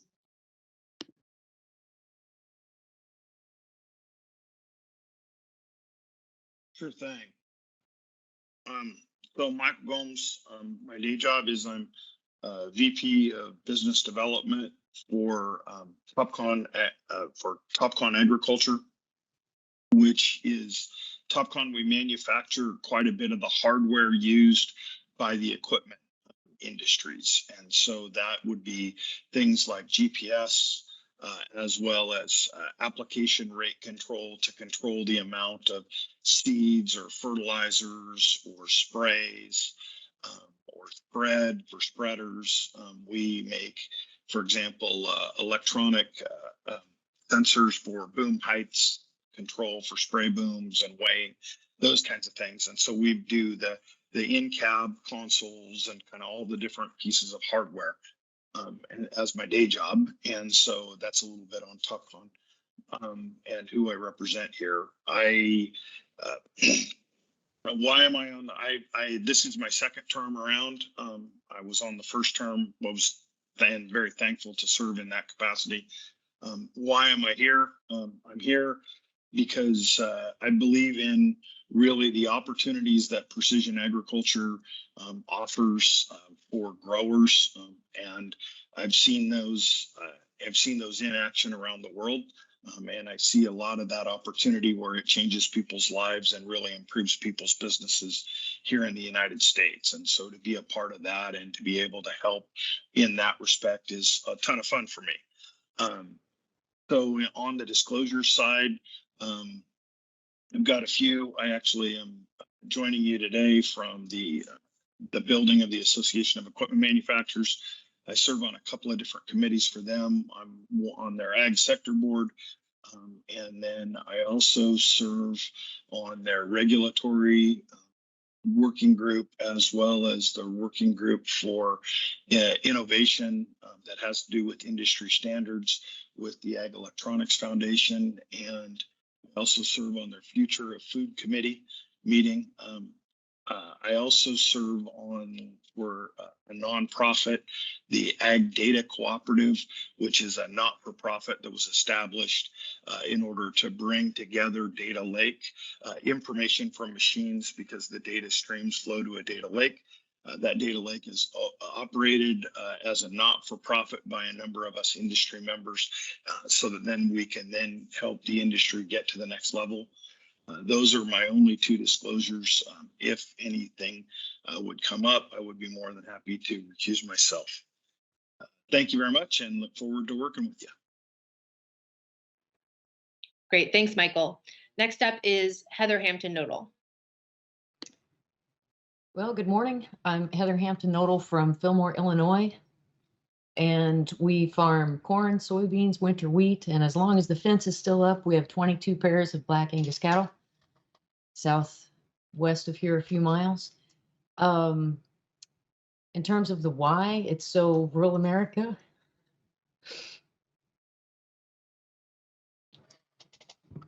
Yeah, can stay on the map. Some things I think I need to disclose, maybe. I don't remember, there was a list, but I'm still wrapping my head around Andy doing yoga, and I need help with some balance poses, so I may follow up with you individually on that.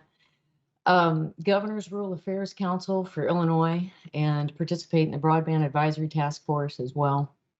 but I think I'm definitely supposed to disclose I'm on the State Leadership Council for the National Federation of Independent Businesses, and I was elected president of American Agro Women, whom I'd represented before on the task force.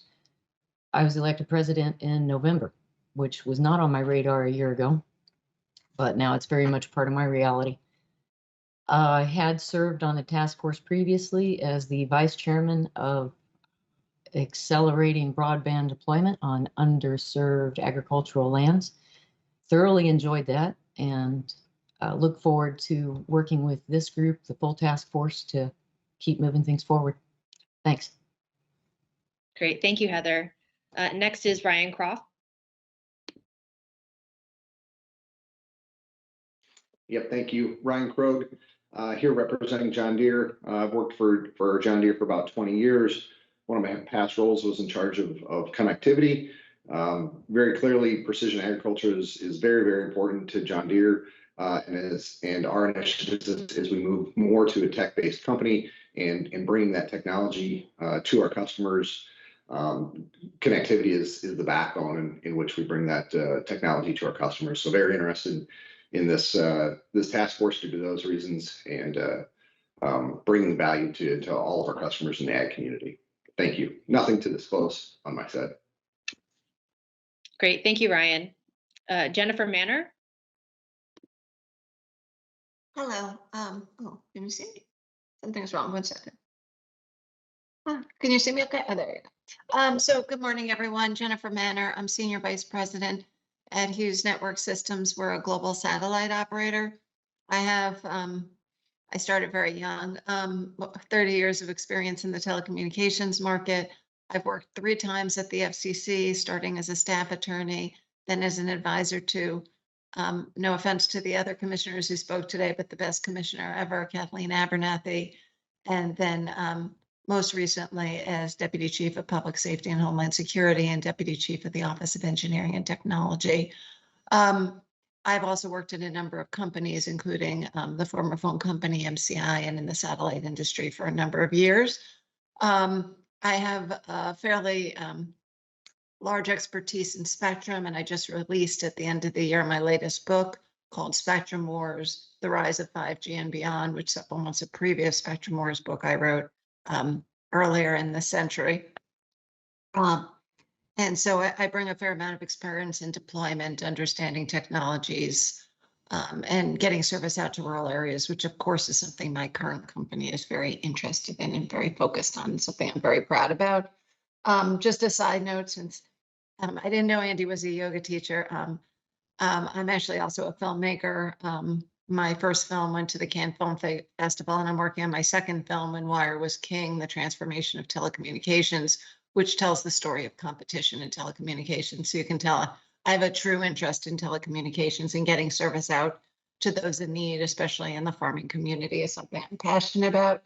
From a disclosure standpoint, I do serve on the board of the Satellite Industry Association, and of course will recuse myself where appropriate. I'm very excited, so thank you so much. Thanks, Jennifer. Up next is Joy Sterling.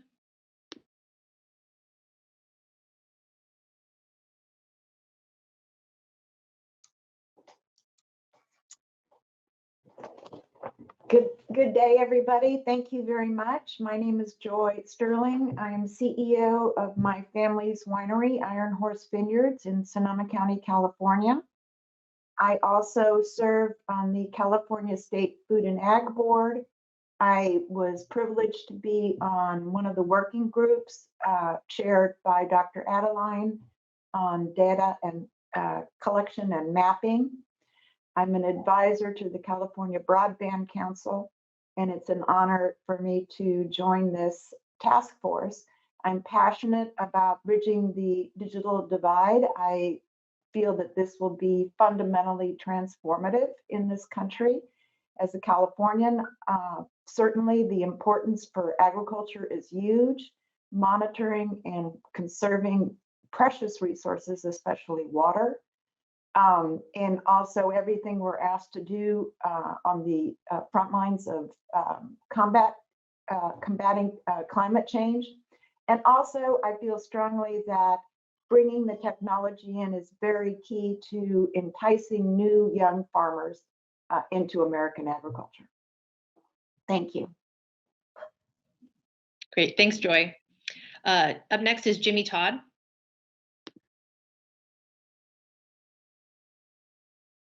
Good morning. My name is Jimmy Todd. I'm the CEO and General Manager for Nextech, which started as Rural Telephone Service Company in northwestern Kansas. We serve an area of about 10,000 square miles across the northwest and north central part of the state. But over the years, we've diversified to offer technology services and services to peer providers across the nation.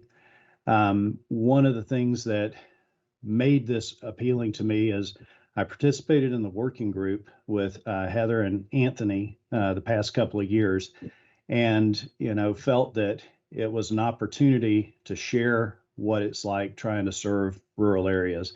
We're in a area that's primarily agriculture, whether it be ranching or actual crop farming.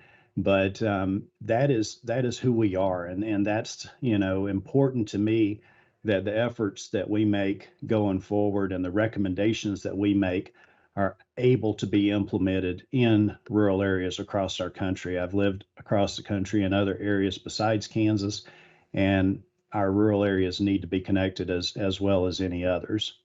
So I'm excited to be a part of the task force going forward.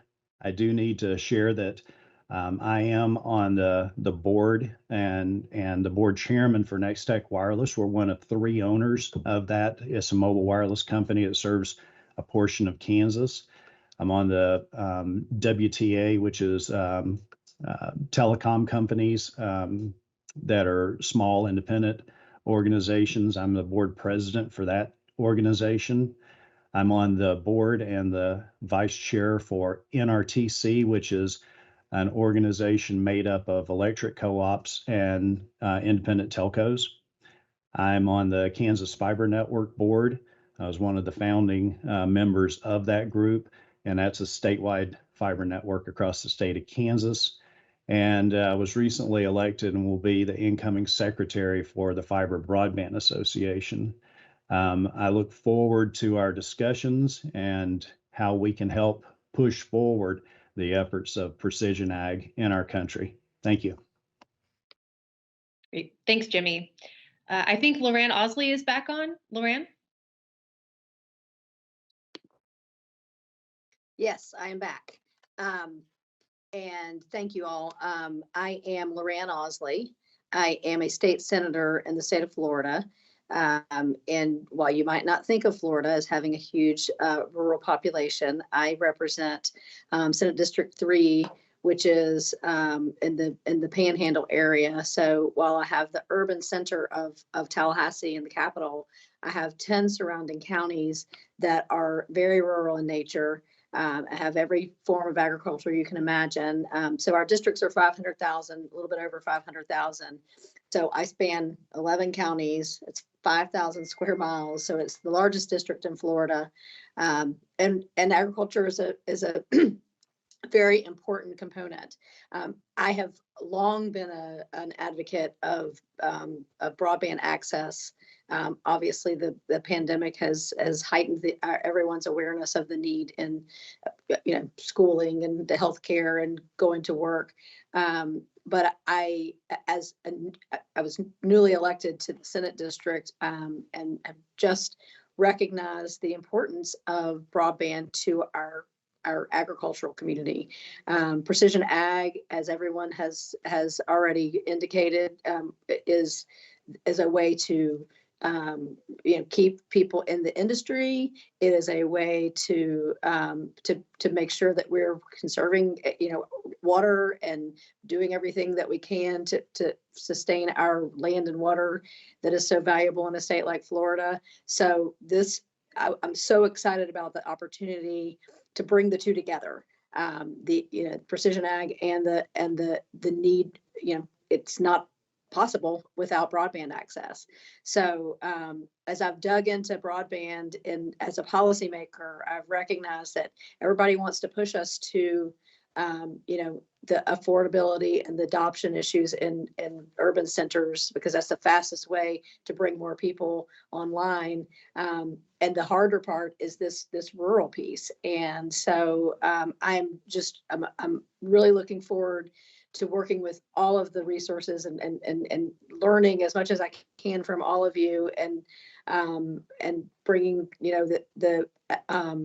a perspective from a state that is again, not everyone thinks of Florida as rural, but I want to be able to make sure I'm doing the best I can for my those I serve, and as a policymaker, hopefully bring Florida in line with other states as well. So I don't think I have any conflicts to at this point. If something comes up, I will certainly let you know, but I'm just really looking forward to working with everyone and learning from all of you and this really important issue.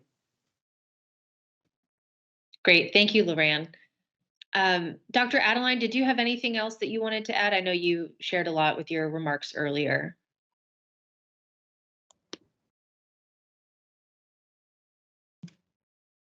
Thank you, Elizabeth. I do want to say, the reason I'm involved, I represent SDSU, and SDSU strongly believes in precision ag. We've invested $60 million in bringing scientists and students together to look at soil, water, plant, animal, and machine interface. But all that work is for naught if we can't get the piece that we're going to work on is working with farmers and ranchers and others that produce the food and fiber to get that connectivity out to them. So that is why I'm here. That is why I'm on the task force. And I really appreciate the opportunity. I do not have disclosures to think about. Thank you. Great, thanks. And last but not least, I'll turn it back over to Teddy if you have anything to share. Thanks, Elizabeth. As far as the why, I think I covered that in my opening remarks, so I won't go too much into detail on that one. As far as disclosures, two minor ones. It shouldn't be a big impact. I sit on the board of Agriculture Future of America, or AFA.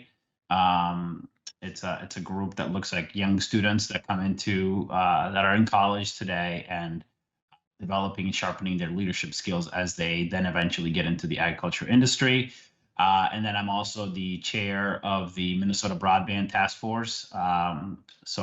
Again, no major conflicts. If anything, there's a lot of synergies with this. But if anything does come up, I'll make sure to recuse myself or let know if there's any conflicts that come up. So those will be my two disclosures. And then as far as everybody's gone through the introduction, so I appreciate everybody making the introductions, giving us the why.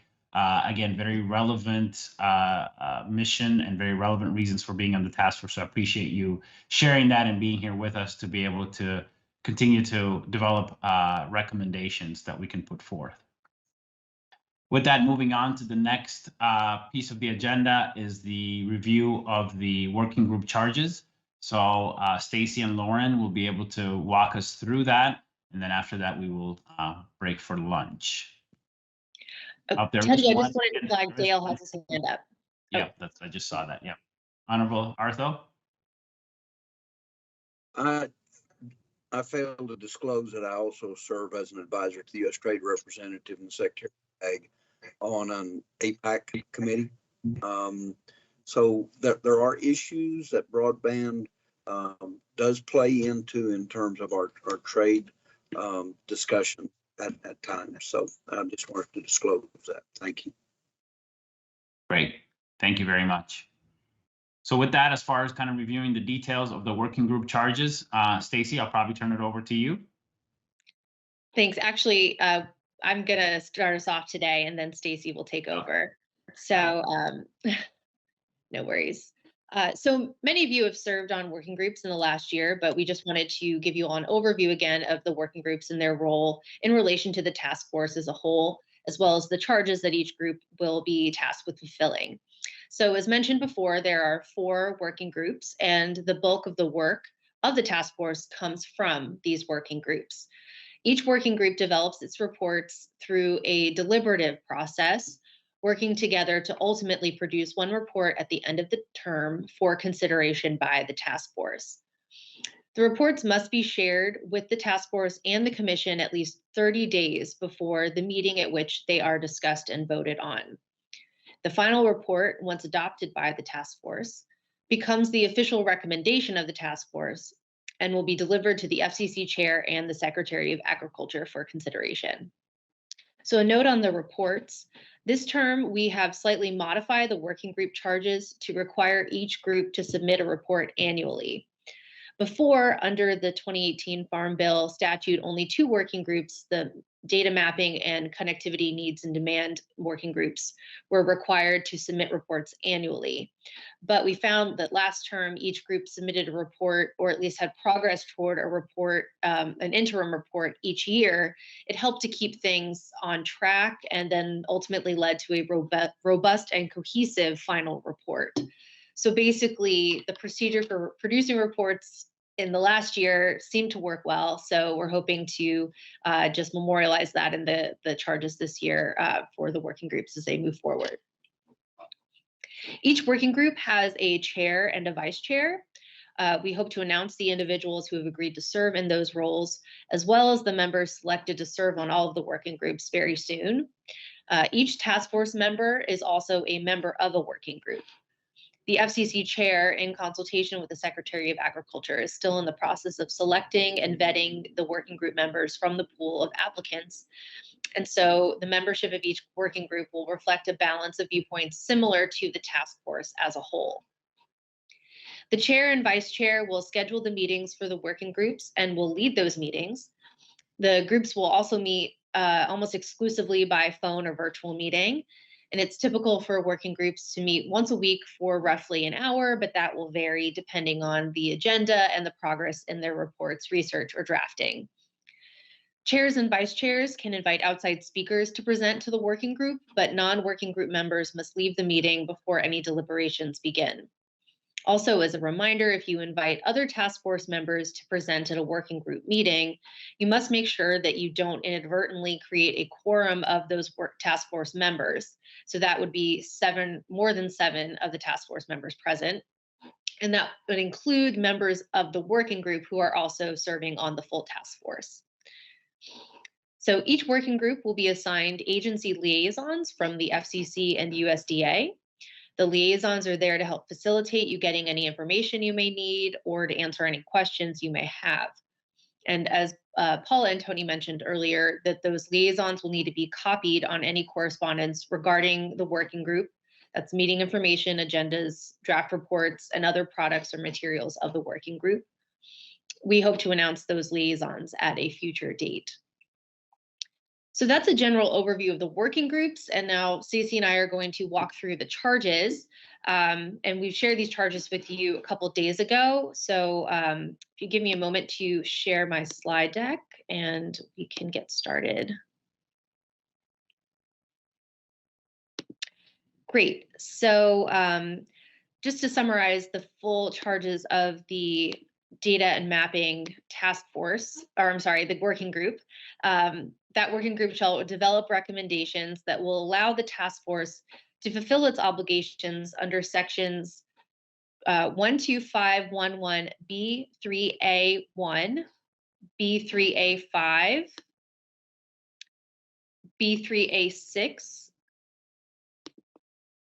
and B5A and B5C. The statute that this is from, the 2018 Farm Bill, was also sent around to you all with the meeting materials. So to turn to the charges themselves, the data mapping working group shall evaluate Commission broadband deployment data for both fixed and mobile, and Department of Ag data to help identify broadband coverage on agricultural lands. And in working with the Accelerating Broadband Deployment Working Group, identify specific steps the Commission should consider to ensure the expertise of the Secretary of Agriculture and available agricultural land and precision ag tech data is taken into account in policymaking. and to identify any of the suitability for the commission's and department's data to appropriately identify and measure current gaps in the availability of broadband internet access service on ag lands for precision ag purposes and any limitations of that data.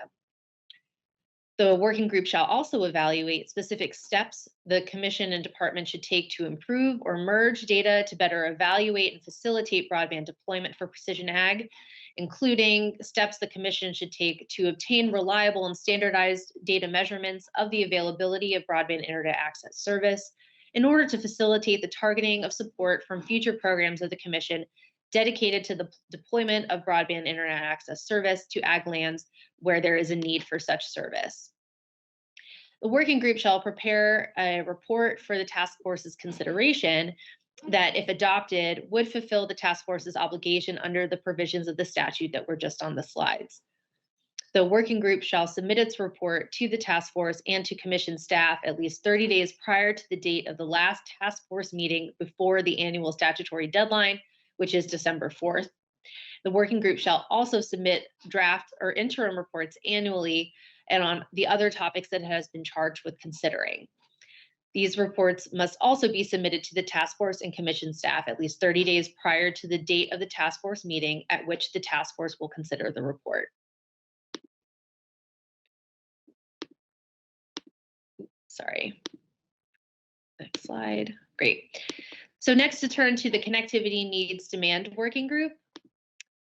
So you'll see the statutory provision there on the slide, but it is contained in section 12511B5B of the 2018 Farm Bill.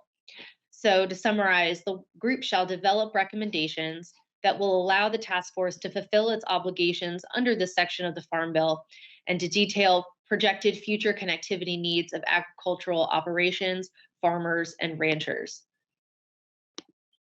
So to carry out this charge, the Connectivity Needs Demand Working Group will evaluate the current and future connectivity needs for precision agriculture in terms of coverage, speed, monthly usage, latency, and other factors, the technologies to meet those needs, and the advantages and limitations of those technologies.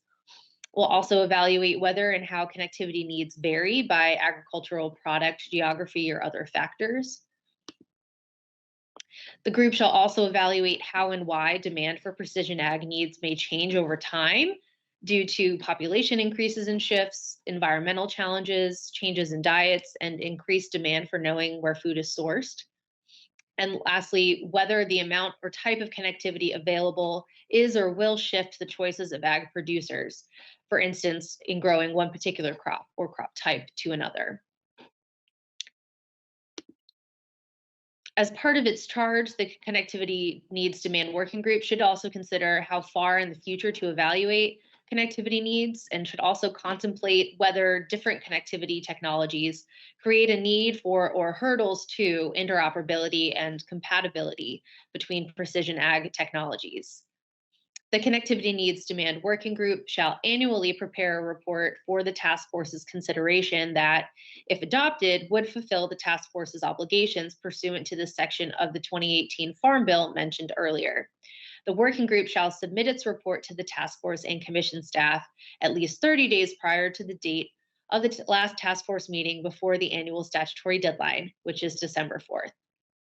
And with that, I will turn it over to Stacy to continue with the remaining groups.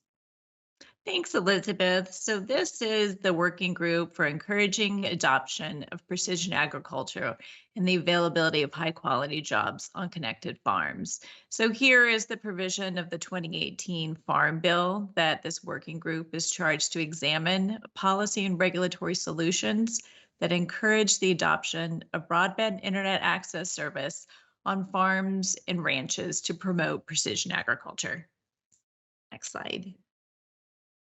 So here are the specific charges to carry out the charge. The Encouraging Adoptions and Jobs Working Group will evaluate whether and how the adoption of precision agriculture, including automated farming, can alleviate problems that farmers are facing relating to labor shortages and how to increase demand for technologically skilled workforce in agriculture areas via the adoption of precision agriculture. Secondly, ways that the government, including the Commission, Department of Agriculture, as well as state and local governments, can promote the adoption of precision agriculture through policies, regulations, and outreach. Third, ways that the government, the Commission, Department of Agriculture, state and local governments can promote community colleges, universities, so that they can grow programs in precision agriculture technology. Next slide. Next, this working group will examine the means for the government to partner with industry and stakeholders to promote the adoption of broadband internet access service on farms and ranches and promote precision agriculture and its uses to address labor shortages and make available high quality jobs. The working group will also examine obstacles that farmers and ranchers face in adopting precision agriculture and whether any work has been done in this area to date and whether there are lessons from adoption related efforts in other contexts to apply to precision agriculture in the connected farms context. And then the working group will examine in detail metrics that the Commission could apply to measure and track progress towards broadband deployment and precision agriculture adoption on farms and ranches. Next slide. So now we have the accelerating broadband deployment on unserved agricultural lands. And here are the provisions from the 2018 Farm Bill for this particular, the deployment working group. So they are tasked with examining policy recommendations to promote the rapid and expanded deployment of broadband internet access service on unserved agricultural land with the goal of achieving reliable capabilities on 95% of agricultural land in the United States by 2025. Secondly, recommending specific new rules or amendments to existing Commission rules that the Commission should issue to achieve goals and purposes of the policy recommendation described above.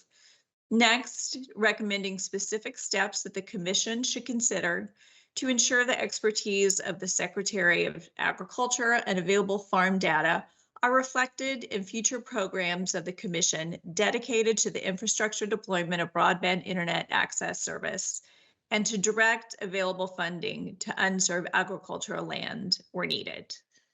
Next slide. So to carry out these charges, the broadband deployment, the accelerated deployment working group will evaluate policy recommendations for the Commission, Department, federal, state, and local governments intended to promote the acceleration of broadband internet access service on unserved agricultural lands, how we as the Commission can reduce regulatory barriers to broadband internet access investment on agricultural lands, and how the Commission can allocate and license spectrum for the purpose of accelerating deployment to unserved agricultural lands, as well as in conjunction with the mapping working group, specific steps the Commission should consider to ensure that the expertise of the Secretary of Agriculture and available farm data are taken into account in our policymaking affecting broadband deployment on agricultural lands.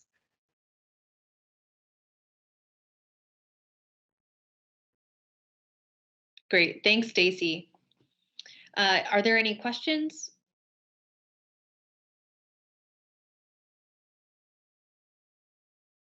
Oh, Andy, I see your hands raised. Thanks. I have two questions about topics that were raised during the first term that I'd be curious to know where they would fall and which working group or whether they're out of scope altogether. The first would be our competitiveness internationally in agriculture using precision agriculture tools. And the second would be data privacy concerns and where, again, that would be addressed in which working group. Those are two interesting questions. I think, again, that's something that the task force as a whole can discuss to determine and basically assign out topics like that where they don't quite from the get-go fall into a certain bucket.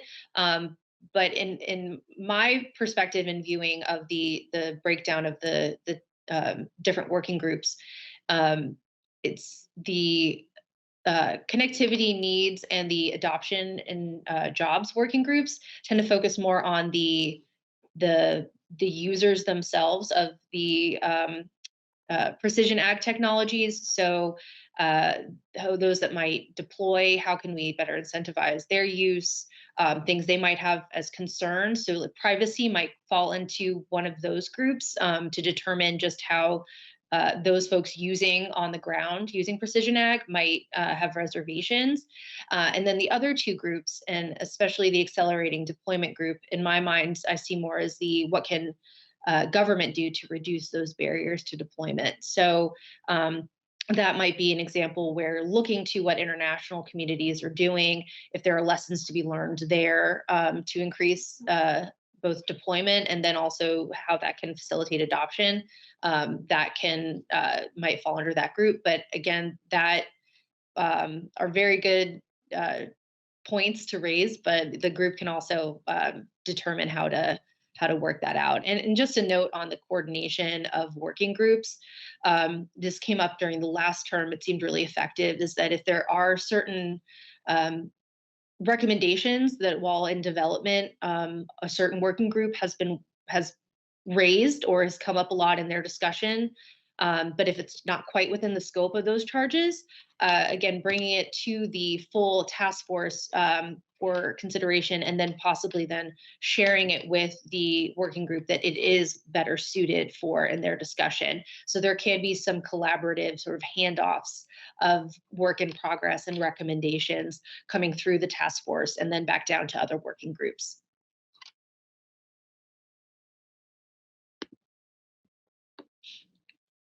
Any other questions?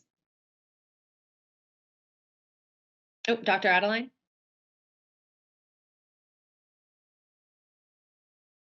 So along with Andy's, the other thing that came up last time was cybersecurity. And it wasn't sure exactly what working group. So that may be something to add to that discussion for the overall task force, because everybody felt it was important, but not sure where to put it. Yeah, that is another one that has both a government component and what can be done there for advancing and securing these networks and technologies, but then on the other side, also a concern and maybe a hindrance toward adoption from the users of the precision ag. So I agree that that's something that the group can discuss more and determine what working group that is best suited to explore that further.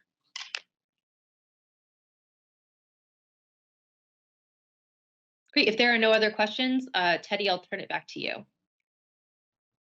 Thank you, Elizabeth, and thank you for going over the working group charges. I think that was super relevant, and hopefully all of you are familiar with them. But if not, and Stacy and Elizabeth will definitely be available for questions even afterwards. So with that, I think now we've covered most of the topics for the morning. What we'll do now is go into a lunch break. It's 12:23 p.m. Eastern at the moment. So what we'll do is we'll come back at 1:30 p.m. Eastern, and we'll pick up with the Innovation Zones update from the Office of Engineering and Technology at the FCC. Okay, see you in about 50 or an hour and 7 minutes from now.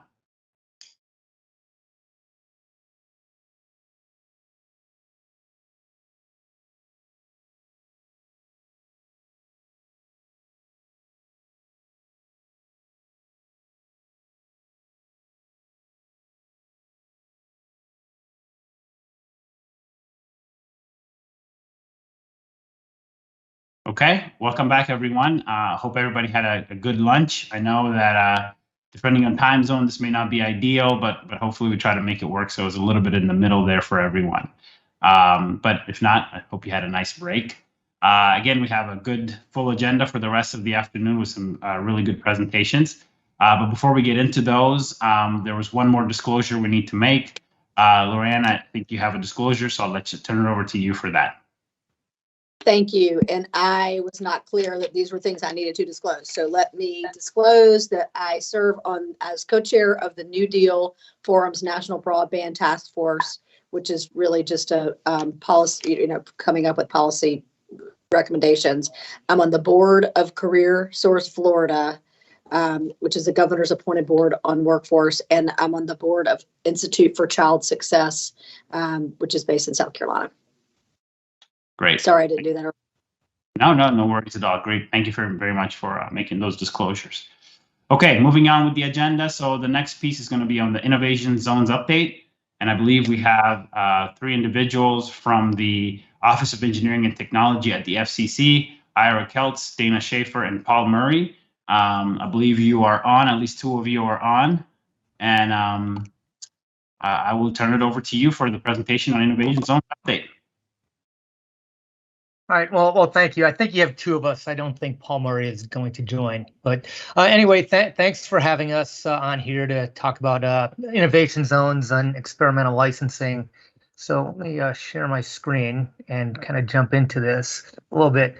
So, I'm really, happy here to talk to the Precision Agriculture Connectivity Task Force. I know there's a lot of innovation going on in agriculture, a lot of good things that can be done with some of the new connectivity options that are available. And hopefully what I'll try to do is give an overview of our experimental licensing process leading into what the innovation zones are. I think it's instructive to have a little background before I talk about the innovation zones.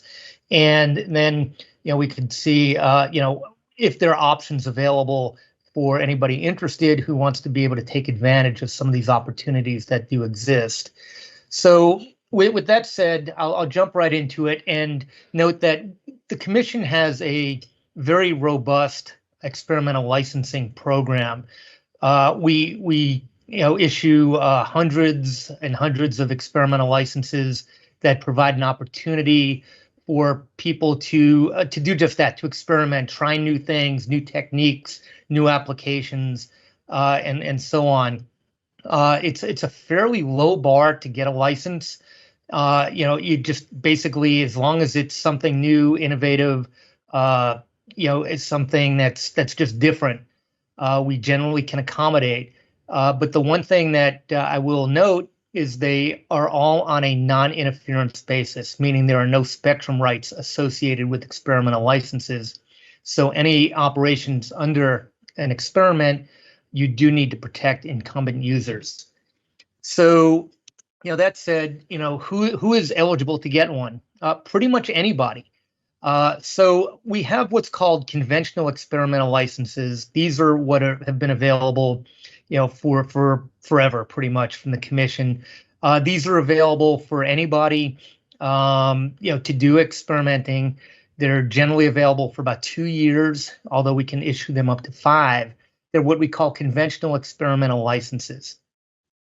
What the Commission did about 9 years ago or so was expand the experimental licensing process to create new avenues of experimentation that would provide more flexibility.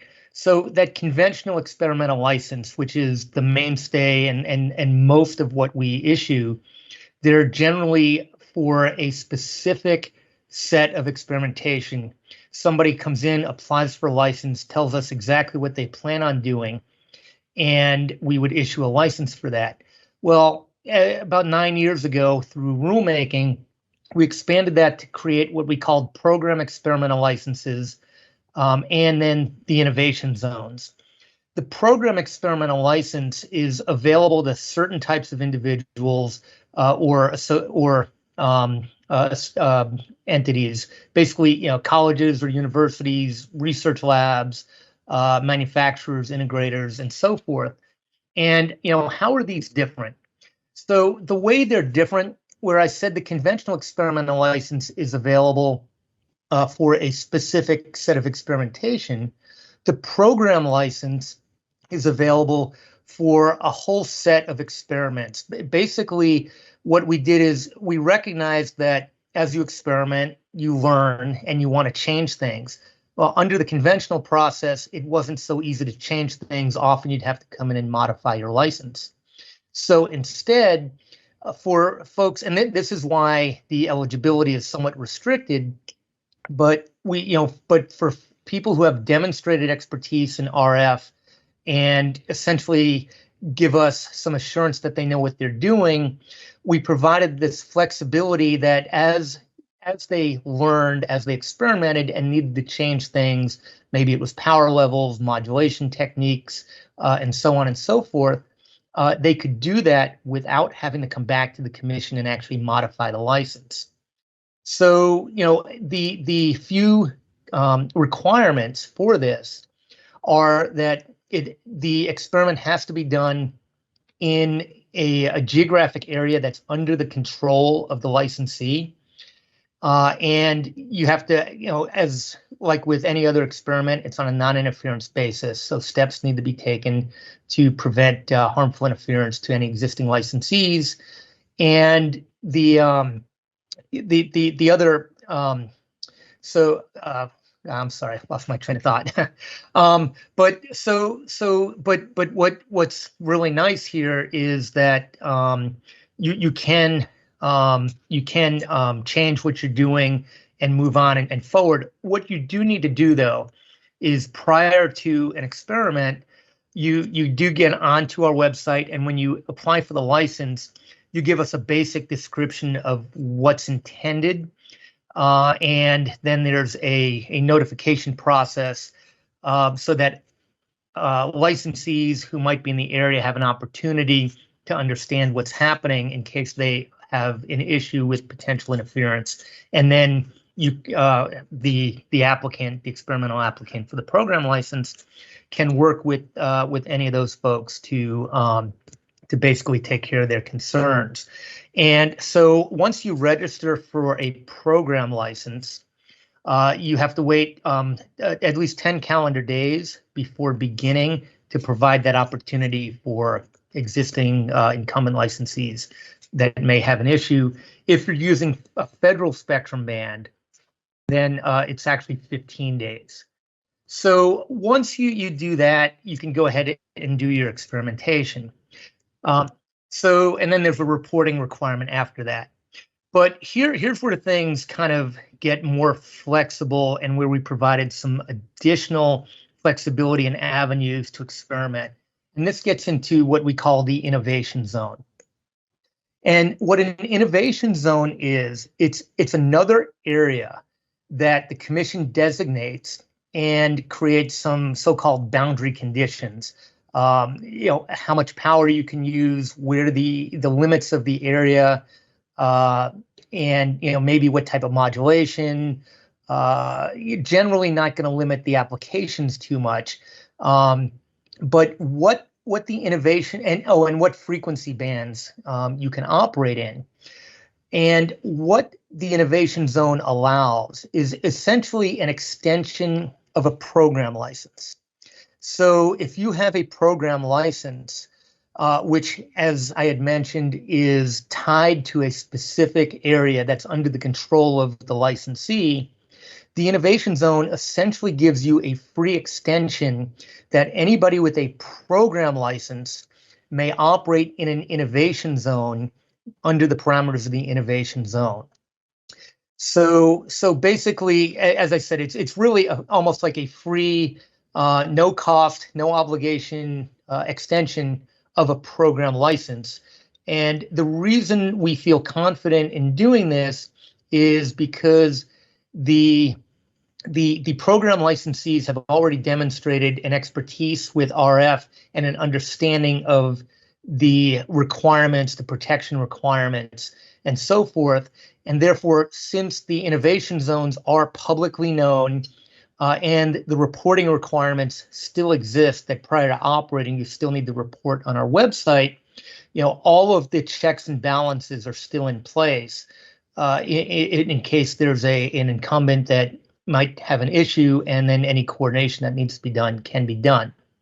But it does provide a tremendous amount of flexibility for where we can create these innovation zones.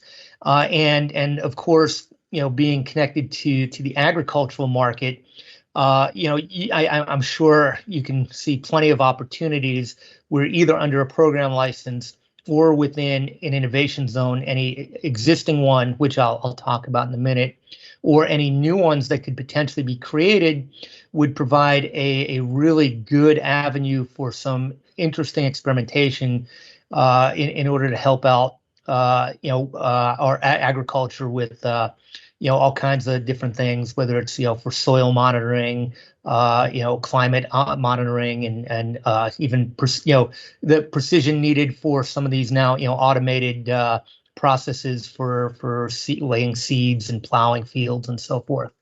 So we do have 4 existing innovation zones currently, and these are the first 2 were created in 2019. One is in New York City in the Harlem area, and one in Salt Lake City around the University of Utah.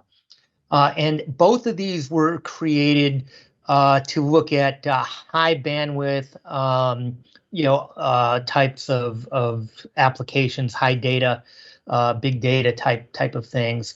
They are both in urban areas, obviously in the city, and they're all, and both of these connected with universities. In New York, it's a collaboration with, I think, Columbia and Rutgers, Stevens Institute, and NYU, I believe, and in Salt Lake City, University of Utah. And these are both actually operational currently, and they've started doing some experiments using and looking at the capabilities of some new equipment, what can be done, smart city type applications, and so forth. We more recent, I'm sorry, let me note this a little bit. These innovation zones are managed by the Platforms for Advanced Wireless Research, or the POWER Program Office, which is a joint, it's run with some oversight from the National Science Foundation and jointly funded by industry consortium as well as NSF.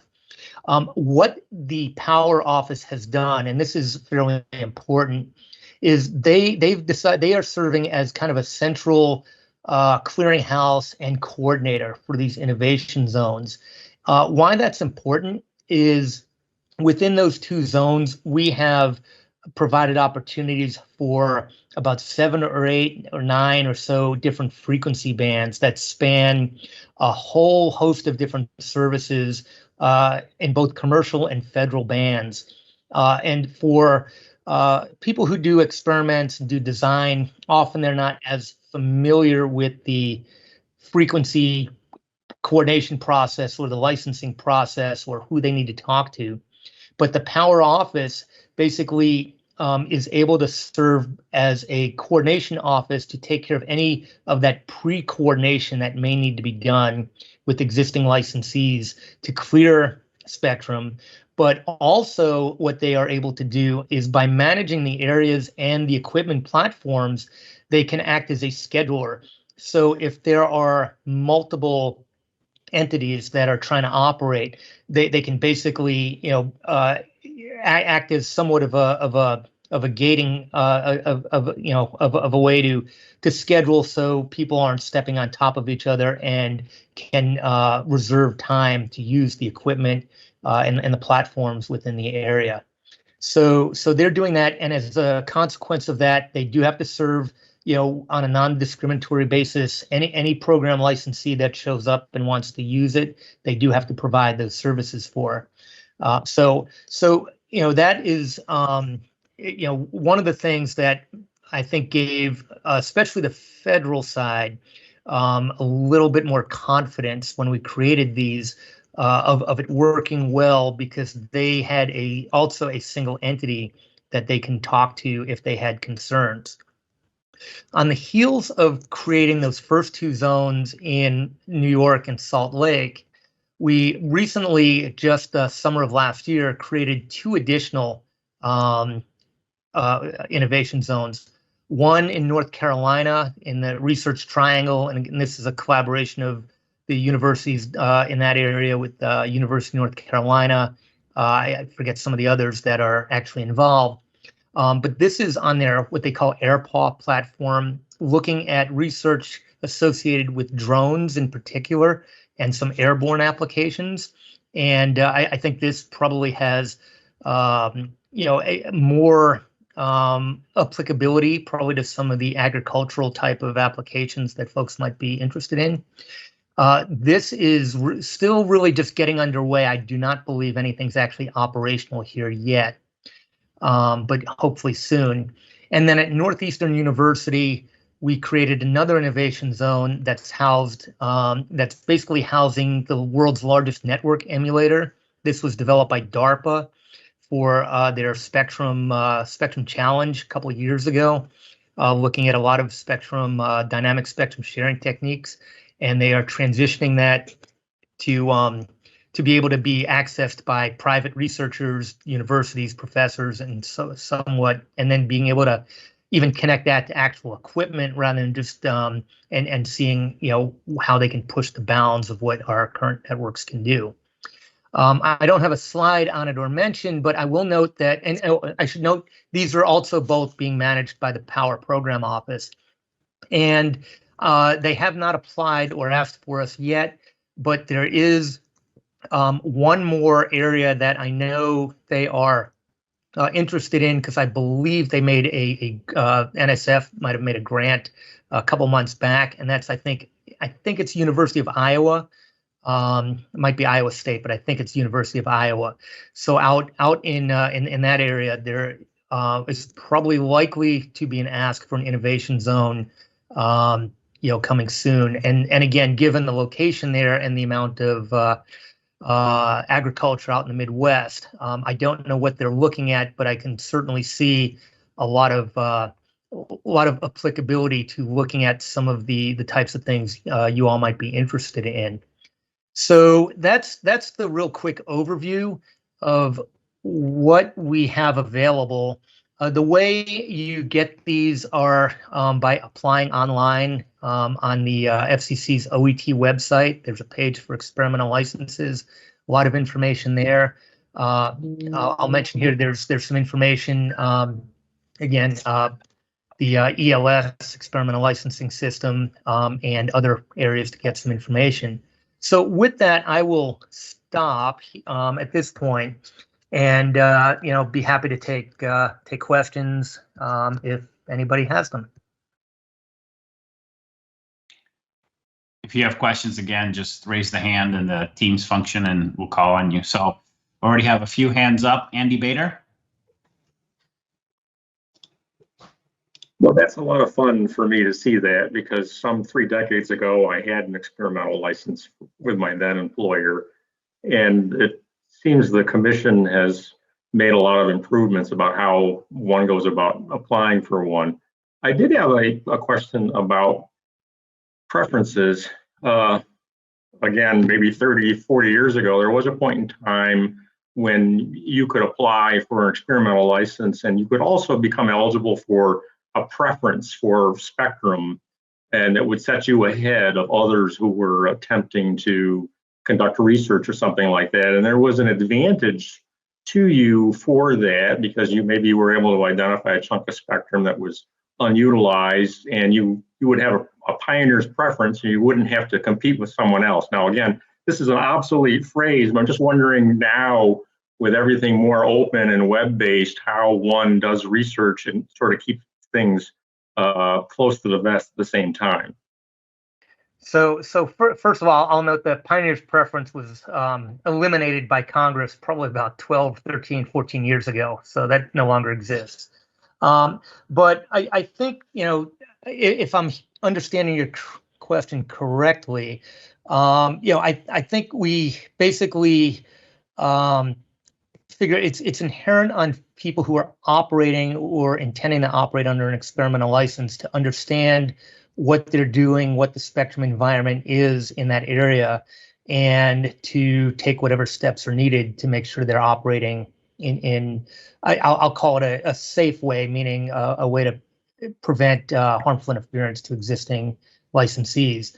And we can certainly help with that, to some extent. And even within the application process, our staff are really well versed in this. They've been doing it a long time. And if they see things that give them pause. They will often work with applicants to help them modify applications in a way that makes them more palatable or be more helpful for what they need to do. Thank you. Dr. Adeline?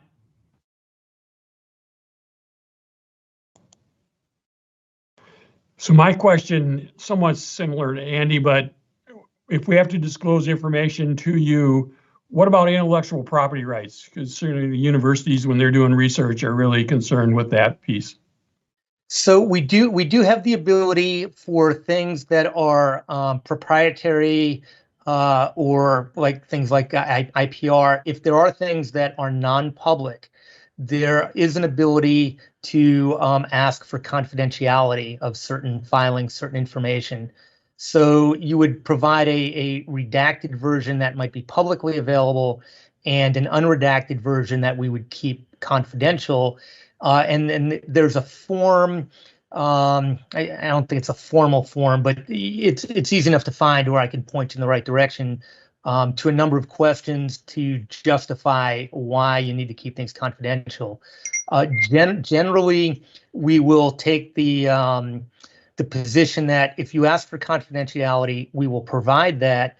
And then if somebody decides to challenge that from the outside, they want to take a look at that, then we will often either tell them no, or if we're not sure, or if the commission looks like it would likely kind of open the kimono, so to speak, to provide an opportunity to see that, we will often go back to the applicant and give them an opportunity to retract the information prior to opening it up, just to be extra careful and vigilant on some of that info. Yeah, hey, Ira, this is Dana. I'm not showing up on the screen. I'm going to play lawyer for a minute. Yeah, we don't make the decision on whether it's confidential when you request it, but we treated it, as Ira points out, we treat it as such unless and until we get a request for that information. And then there's a whole process for determining whether your request for confidential treatment is granted. And if not, then we reach out to you. And yeah, so we do treat it as confidential, but we don't make that determination on the front end. We don't really make that determination unless and until someone asks for the information. And then there's a whole process to give you notification, let you challenge it. And as Ira said, at the end of the day, retract that if it's not going to be treated as confidential. Thank you. Yeah, we try to be very careful with the information because we do understand a lot of it is very sensitive, whether it's the university, a company, individuals, and especially with regard to intellectual property rights. Yeah, I just wanted to point out that just because you label it confidential doesn't mean we automatically say, yes, it's confidential. It's just that we treat it as such because there's no need to make a determination unless and until somebody requests that information. But as I noted, you do need to provide a justification up front for why it should be treated confidential. To just at least provide us a basis for doing that, because otherwise we do make any of those attachments with information. We do make that available to the public. Yeah, thanks, Ira. That was really what I was trying to say. Is it's very important that you not just say this is confidential, that you actually justify your request, because just because you say it's confidential doesn't mean in the end that our analysis will agree with you. So we really need you to justify that up front. And one more point on that, not to belabor this too much, but there are certain pieces of information that we will not treat as confidential, and such as the location of an experiment, the frequencies being used, the power level. And I think that might be it. It might also be the modulation.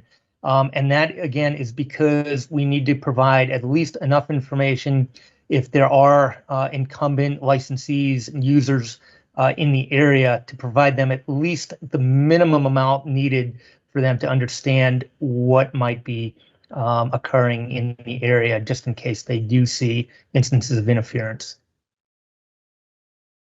Heather? Hi, I apologize. You probably stated this, and I see the note about filing a narrative statement describing results within 30 days, but I had a few related questions.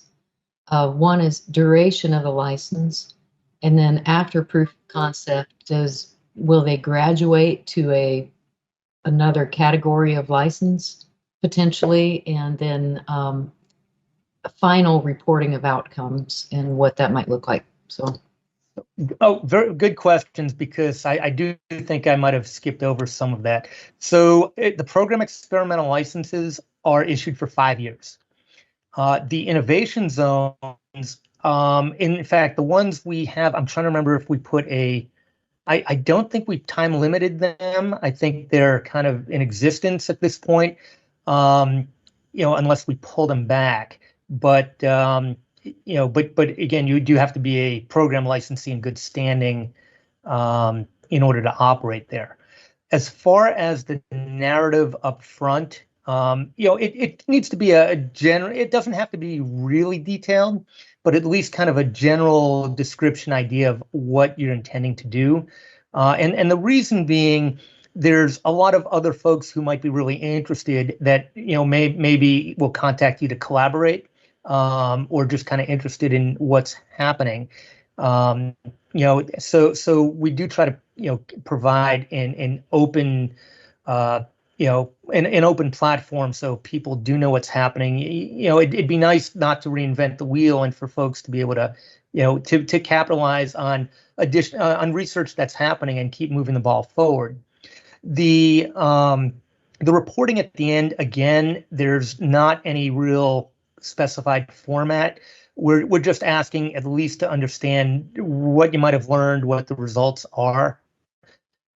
We kind of leave it up to individual entities to kind of decide how much or little they want to provide. We can always go back and ask questions or ask to supplement. As far as what happens after an experiment, do you graduate beyond that or not?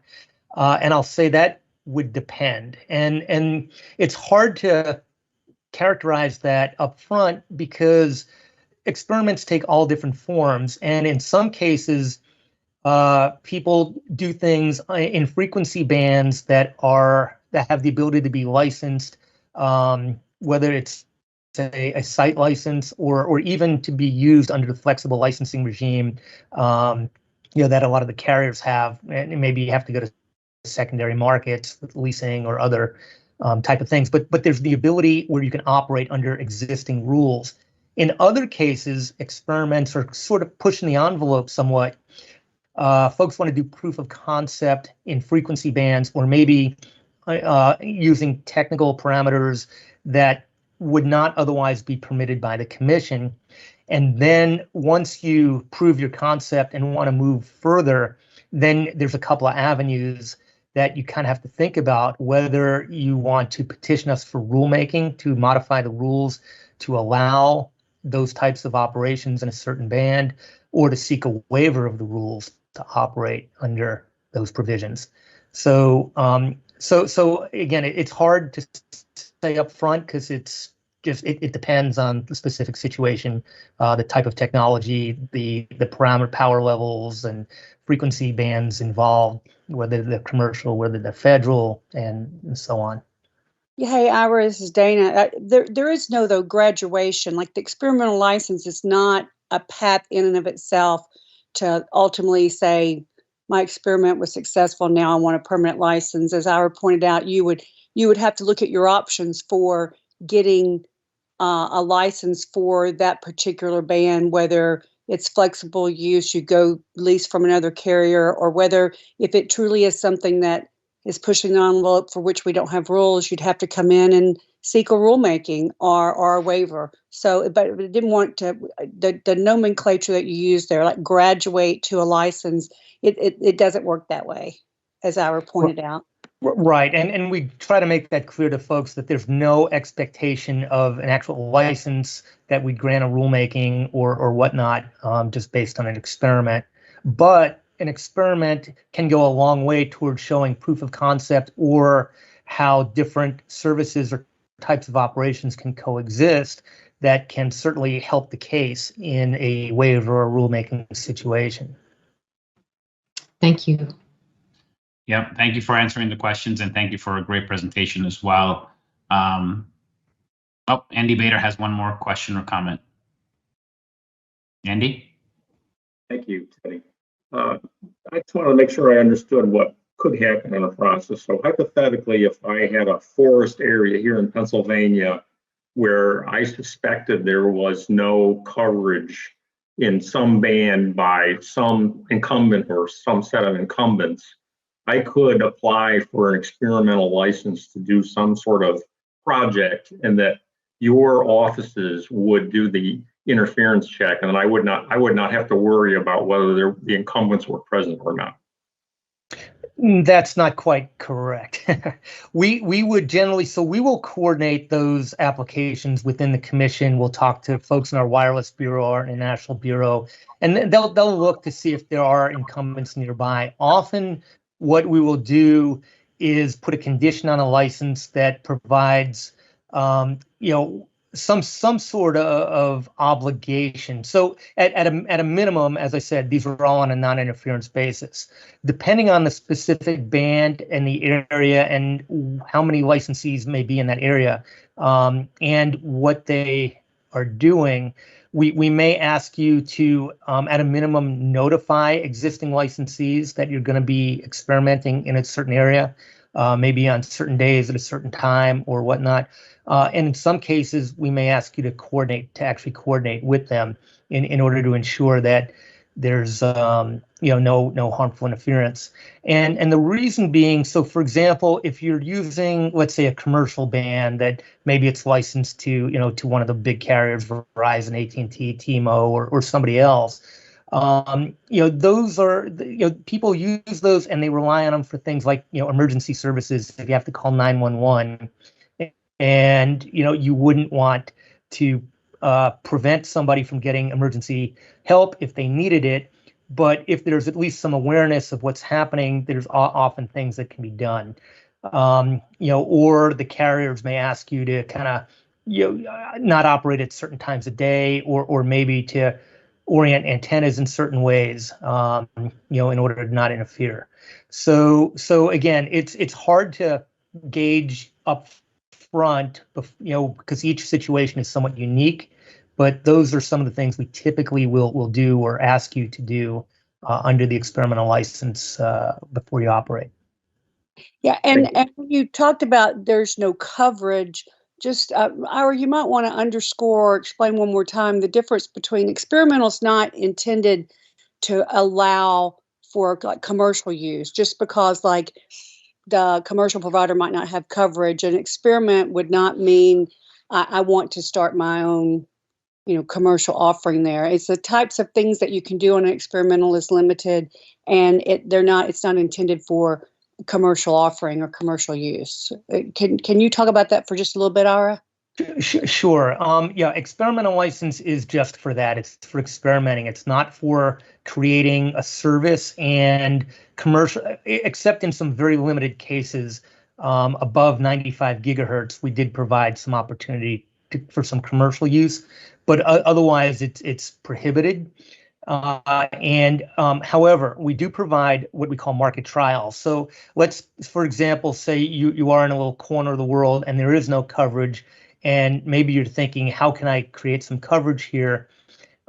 You certainly are permitted to, to apply to experiment, to try, understand propagation characteristics, how different equipment might operate in that area, whatever it is you are trying to test and understand.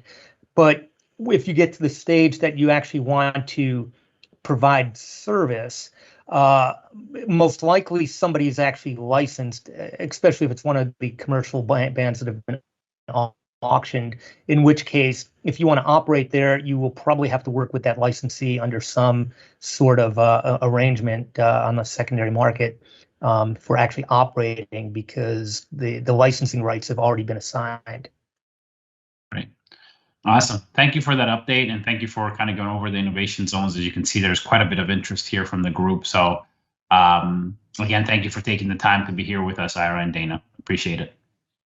Sure. And if anybody has questions, easy enough to find. We're happy to answer any questions that might arise later. Great. Thank you. All right. Thanks. All right, bye. Okay, moving along, we'll move on to the next update on our agenda, and it's going to be an update from the Broadband Data Task Force. And I believe both Sean Spivey and Kirk Berge are on the phone with us, or on the conference here with us. So thank you for being here with us. I know you've done updates in the past, and we look forward to the progress that's happened since the last time we talked. But I will say at the same time that this is the second task force, and although we do have members that were part of the initial task force, we do have numerous folks that have not been part of this as well. So just a brief overview of what the Broadband Data Task Force and what you're working on might be good as well for the team. So with that, I believe, Sean, I'll turn it over to you. Sure. Thanks, Teddy. And thanks to the task force for having Kirk and I back again. We appreciate it. So happy to provide a status update of where things stand in terms of implementation of the Broadband Data Act and the broadband data collection. Some of you may know it as the Digital Opportunity Data Collection. That's how it was being referred to previously, but it's kind of gotten a name change since then, at least internally. So if we refer to broadband data collection or BDC, it's the same thing as the DODC or the DOTC or the Digital Opportunity Data Collection. And I think I made that same joke the last time we were here, so I apologize for those of you who are hearing it again. For those of you who don't know me, my name is Sean Spivey. I am an assistant bureau chief in the front office of the Wireless Telecommunications Bureau, but also most relevant for today, senior counsel to the Broadband Data Task Force. Why don't I turn it over to Kirk so he can introduce himself, and then Kirk, I'm happy to run the slide deck we have if that works for you. That'd be great. Thanks, Sean. Hello, everyone. It's a pleasure to be able to talk to you again on what we think are some really important issues. I'm Kirk Berge. I work in the Wireline Competition Bureau and have worked on the data and mapping issues for a long time, and am working now with the task force to implement the requirements of the Broadband Data Act and get the new maps underway. So let's go to the deck.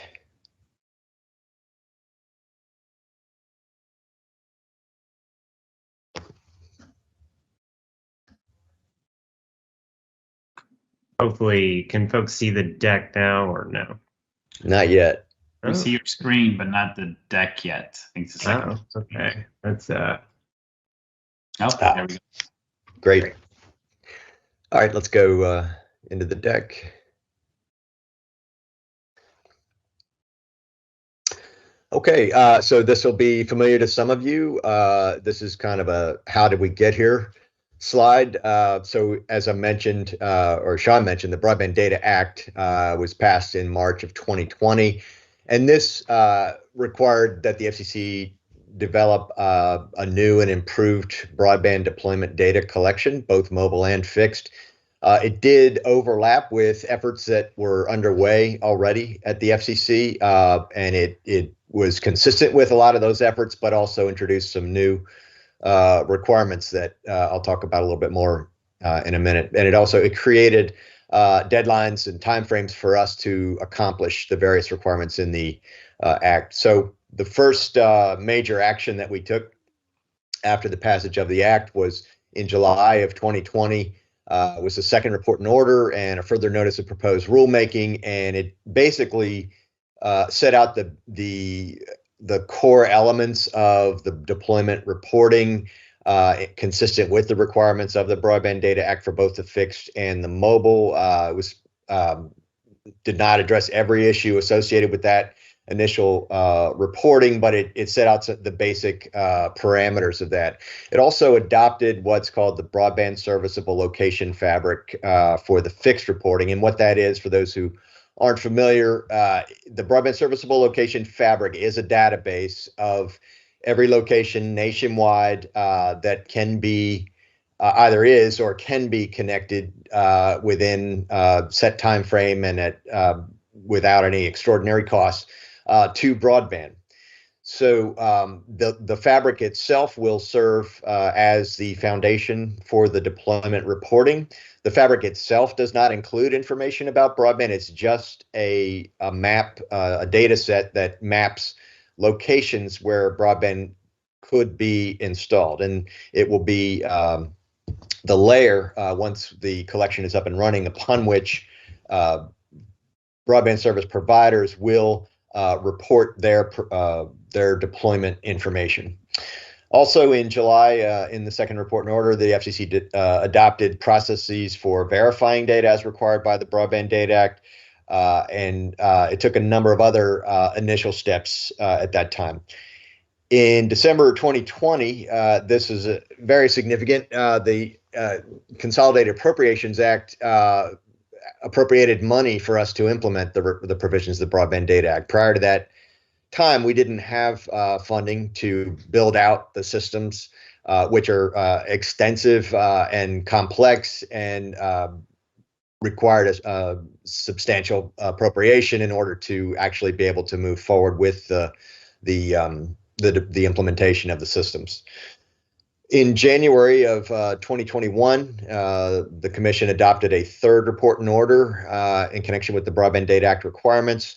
This established further refinements to the collections and to the challenge processes that are part of the Broadband Data Act framework. And I'll stop there and just talk a little bit about that framework. So under the Form 477 broadband deployment collection, which I assume many of you are familiar with, on the fixed side, it's reported in terms of census blocks, yes or no for that census block. Is there deployment in that census block or no?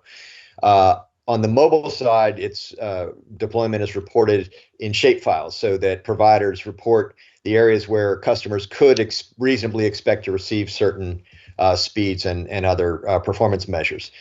The Broadband Data Act said on the fixed side, it has to be based on a much more granular measure than census blocks at the location level specifically, and it prescribed parameters for the initial reporting that are not in place under the Form 477. Similarly, on the mobile side, the Broadband Data Act required that the FCC adopt technical specifications for the mobile reporting so that all of the mobile broadband service providers are using the same methodologies, constraints, frameworks for reporting their broadband deployment. The Broadband Data Act also required that we establish challenge processes. This is also a new development as compared to the Form 477. There's not a formal challenge process in Form 477. The Broadband Data Act required that we adopt that for both the fixed deployment reporting and the mobile deployment reporting, and for the broadband serviceable locations fabric. And so in January of last year, the third report and order adopted those frameworks for the fixed and the mobile. Sean will talk a little bit about what else is going on the mobile side on the challenge process, but it was a big step forward in sort of establishing the basics for both mobile and fixed. The January report and order also delegated additional authority to the bureaus and the offices to further refine the challenge processes and the verification methodologies. And it also established requirements for collection of and submission of verified coverage data from governmental entities, including tribes. This is another provision of the Broadband Data Act, also a change or a new dimension that was established through the Broadband Data Act that's not present in the Form 477, and that is that the Commission, as part of developing the broadband data collection and publishing the maps that result from it, must accept verified coverage data from state and local governmental entities, tribes, and others subject to certain criteria, and those are to be used to inform the broadband deployment coverage in the maps. In February 2021, the Broadband Data Task Force was established. That's the entity that Sean is a part of, and the purpose was to provide a unified leadership for the various efforts across the FCC to implement these systems and the collection itself.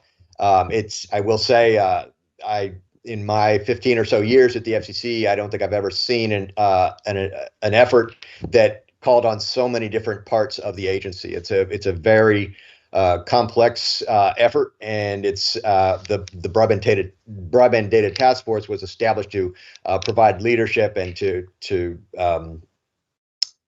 organize that effort across the agency. In November of last year, Congress passed the Infrastructure and Investments in Job Act. That established a few provisions that pertain to the broadband data collection. Did not institute wholesale changes of any kind, but it did create some changes around the margins that Sean is going to talk about. So let's go to the next slide. So that's kind of what has come, what has brought us to this point. This slide provides an overview of the data flow. Once the data collection is in place, the data will flow into the FCC from various sources that are shown on your left. Probably most significantly, the provider data at the top there from mobile and fixed broadband service providers, but also we will receive information from local governments, as I mentioned, tribal governments, and also from federal governments. If for federal government agencies, to the extent they have data that they think are relevant to the issue of fixed and mobile broadband deployment, may submit data to us. And also third-party data where they it's found to be in the public interest for third parties who conduct verification of deployment data to submit. That can also be an input into the collection. Also public data, so that would include things like challenge data on both the fixed and the mobile side. There's also, I should mention, a crowdsourcing process that's built into the collection, as it's a requirement also from the Broadband Data Act. That the crowdsourcing process is very similar to the challenge process in the sense that it enables stakeholders to provide input that responds to provider data, to contest whether it in fact actually reflects deployment accurately in a given location. The crowdsourcing process is a bit less formal, does not necessarily result in a disposition of the filing by the stakeholder. The challenge process does result in disposition in each case, so that they're similar but different primarily in that respect. And then the broadband serviceable location fabric, and Sean can talk about the status of that implementation, but that, as I said, will be the foundation on the fixed side for the deployment reporting. So the data will come to us in many different forms, and in some instances we'll feed back to those data inputs, as you can see in the middle of the slide, to improve the quality of the data as we go forward. So we'll be validating data through various processes. We'll be providing technical assistance to various stakeholders. We've already commenced that with tribal entities, as Sean will discuss. The challenge and crowdsourcing processes will, as we resolve challenges and review crowdsourcing information, that will feed back to filers in various forms, possibly in the form of enforcement or investigations where that's appropriate. And then that will improve the data as it comes in. And in addition to that, we are required by the Broadband Data Act to conduct regular audits of filer information. And so that'll be another dimension that works to improve the data over time. And then the outputs, as you can see on the right, will have improved public maps that'll be based on standardized parameters on the mobile side and location-based reporting on the fixed side. This will enable us to more precisely target universal service funding, and it will give us better data for our reports and analyses, and it will be better data for all other stakeholders. I should say it's going to be a highly transparent resource in the sense that vast majority of what we receive will be reported out and will be available to stakeholders for them to use and for their purposes, not least of which would be other other federal agencies engaged in broadband funding programs, of which there are quite a few. So that's kind of what got us here and what the collection will do, and it's once it's implemented. I'll turn it over to Sean to say where we go from here. Thanks, Kurt.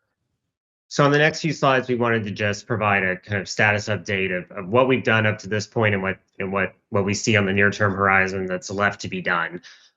So starting with in this past summer, we issued a request for proposal for a procurement for the fabric development.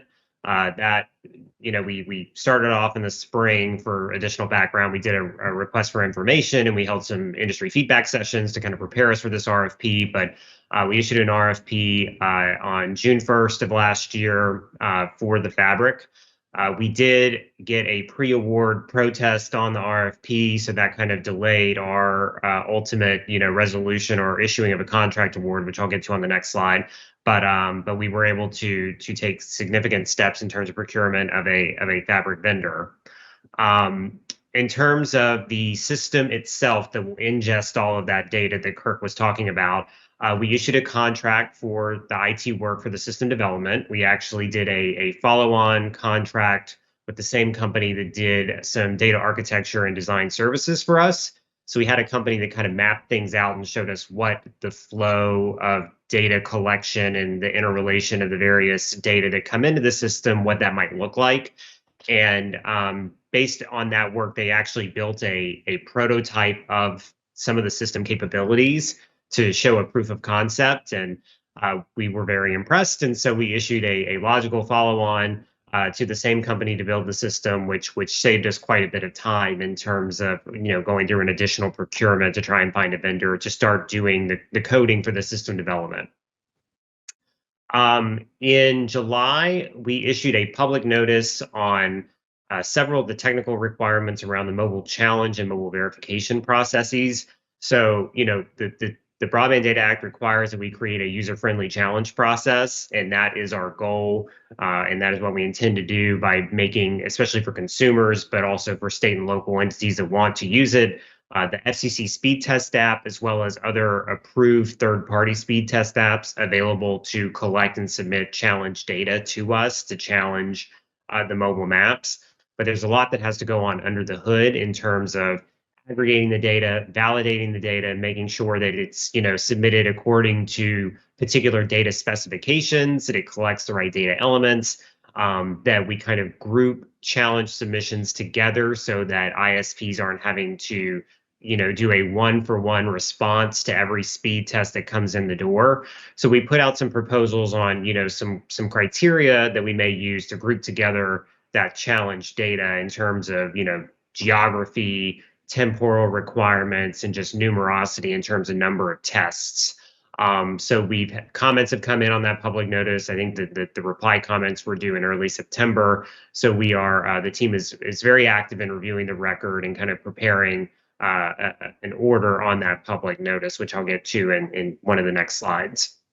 But finally, in the summer and early August, we published as kind of a preview of what we expect to come, maps from the 4 largest mobile service providers, so AT&T, T-Mobile, Verizon, and US Cellular, maps of their 4G LTE voice and data networks that were created using the BDC the parameters that were set forth in the Broadband Data Act in terms of 90% cell edge probability, a 50% loading factor, a download speed of at least 5 megabits per second, and an upload speed of at least 1 megabit per second at the cell edge.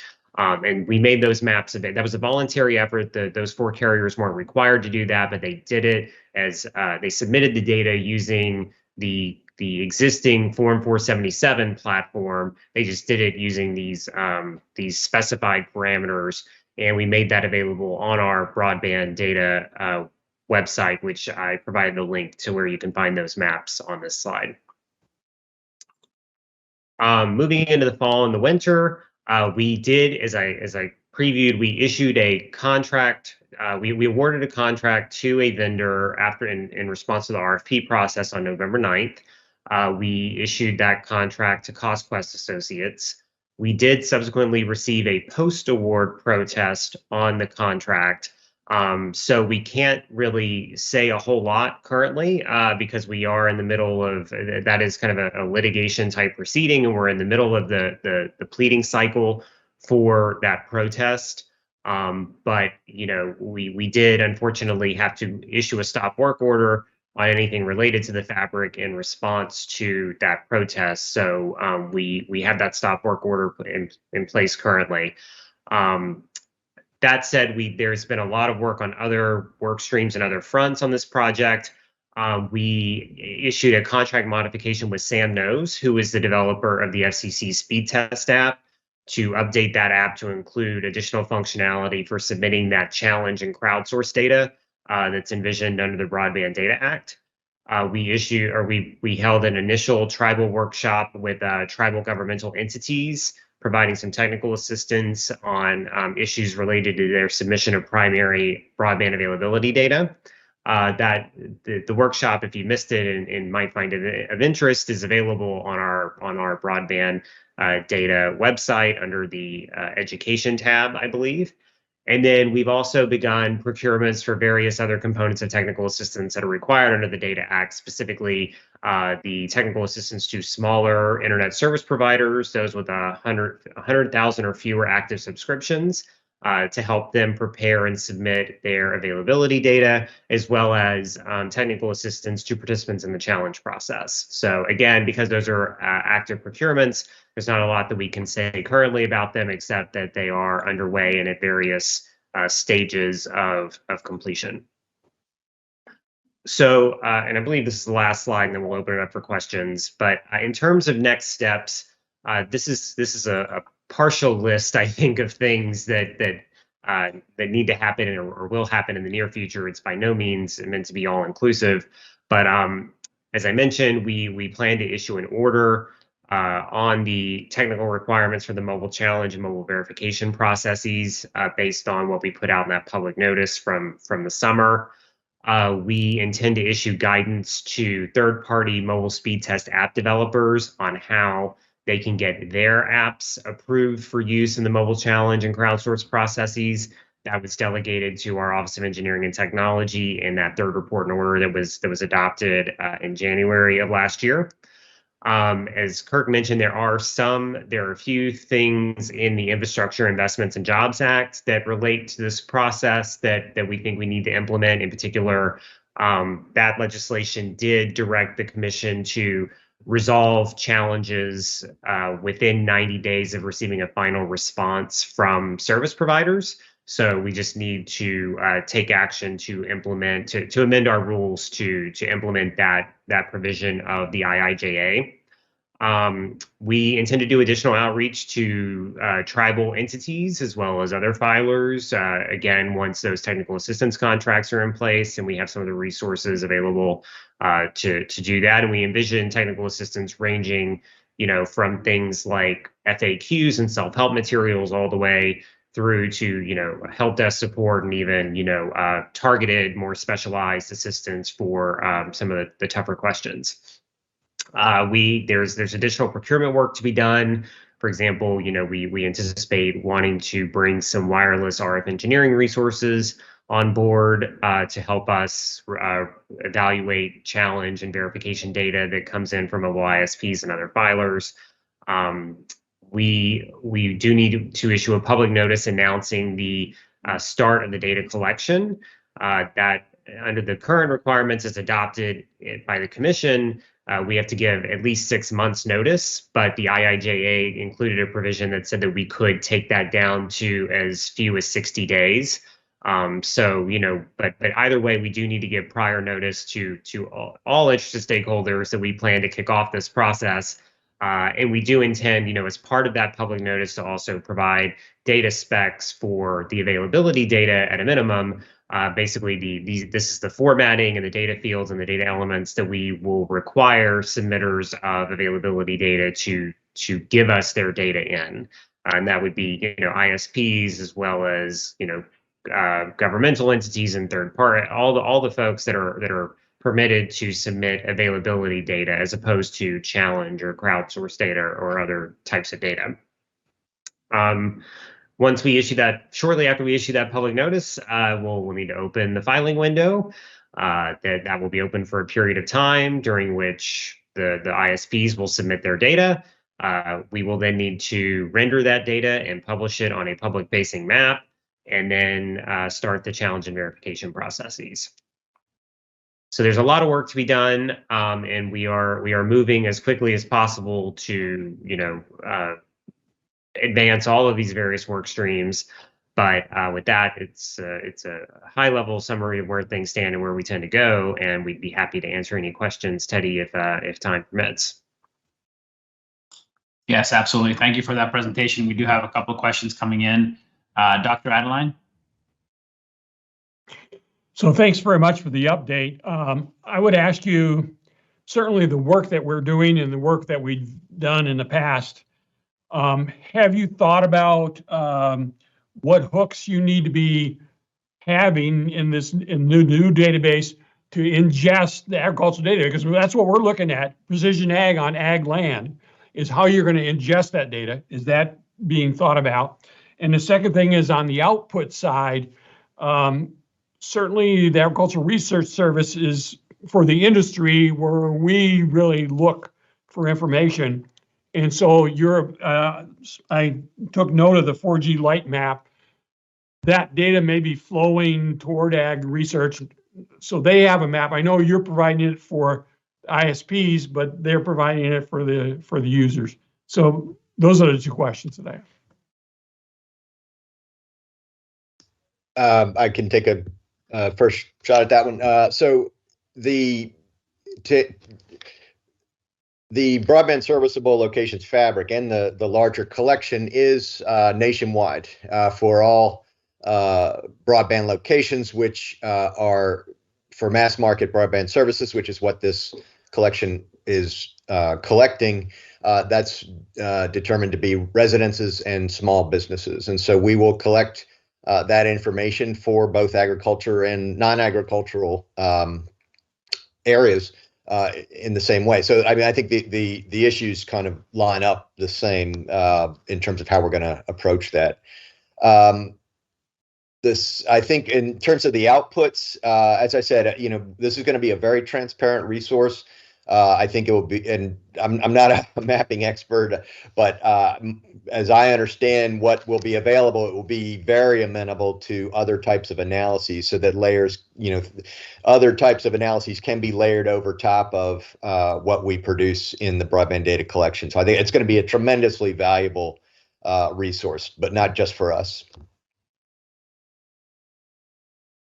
Thank you. Heather has a question. I'm picking up on a pattern here. Mike and I are back to our question behaviors, and I apologize. I had 3 interruptions during your presentation, so I may have missed this, but I was curious how the challenge process might work on wireless when I look at the fine print in our contract, which we rely on at our farm for data transmission, okay? When I look at that fine print, they never really claim that they will provide a certain level of data or service. There's definitely disclaimers that say, well, depending on who's in the area and how much, so we as an end consumer don't even have a benchmark. So how does that work? Sure, that's a great question, Heather. So basically, we require that they create a propagation model based on certain assumptions. And granted, that may differ from actual end user experience, given things like network loading, time of day, things like that. But what they have to model, for example, for 4G LTE, is they have to assume that the network is at least 50% loaded with users.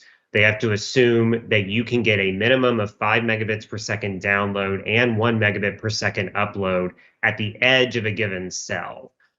So, granted, if you're standing right next to the tower, it may be very easy to get 5 megabits download speed. But if you're kind of at the edge of the broadcast area for the cell, or the transmission area of the cell, that you still have to get that kind of metric. So they have to use those benchmarks. And then in terms of the challenge process, granted, it's still the details are still being finalized, but I think what we have proposed is that you can run a speed test using the FCC speed test app or another application on your phone. And if you run a test in your area and it is shown on their map as being covered within this 5.1 service area, but you don't get 5.1, then you would submit that information to the commission, which would then be used in aggregate with other data points to challenge the accuracy of that propagation map. And if they can't come back through rebuttal and show that no, actually, we can deliver 5.1 in this area, then they actually have to cut that area out of the coverage map in their next submission. So I hope that answers your question, but if not, I'm happy to try and take another swing at it. No, that was really helpful, but what I heard was this is still in development, and what was the timeline that we would be able to share, for example, with users in rural areas to say, here is the test that you can apply toward this, because I say this only half the tongue is in my cheek, that I think we live at the edge of several cells. So they're just kind of tangents, kind of touching each other. Mm-hmm. Yeah, no. So the comment cycle on the public notice closed in September. So we've been working on, we've been reviewing the record and working towards an order for a few months now. So I don't want to get too far ahead of my skis, but I think, we're fairly far along in this, in finalizing the details of this process. And then there's obviously the additional steps that the commission has said that the FCC speed test app will be used for this process. So I would encourage everyone to download the FCC speed test app, because, that one we know will be used. Granted, it needs to be updated. It needs to be, some additional capabilities need to be added, and an update needs to be pushed at some point in the future. But, if people download it today, in theory, once we go live with this whole process, which we will be sure, there's going to be a big public awareness campaign, I think, about it, then people will have the app, at least one app that can be used to submit challenge data. OET will approve other apps subject to review. And of course, there will be additional information and details about that process and what apps are approved for, what additional apps are used for, or approved for use as part of this process in the future. So that app can store that information until we get back to a place where we can submit that, right? I sort of. I want to be careful here, just because, the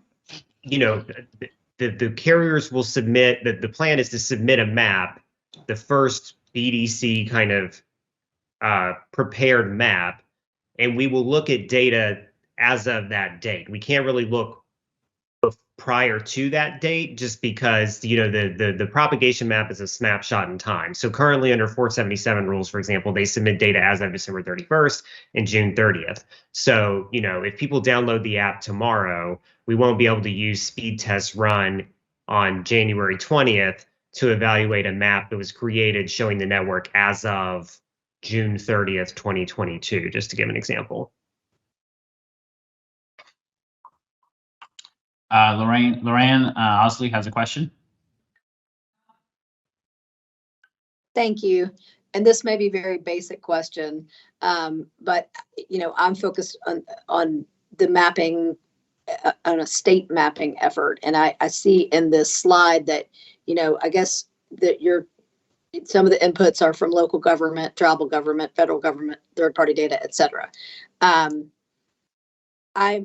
We directed our Office of Broadband to start a mapping process that we ideally would fold into, I guess, this national mapping effort. However, instead of doing like the location, what I think you referred to as the location fabric, they're sort of skipped ahead and have gone straight to the crowdsourcing.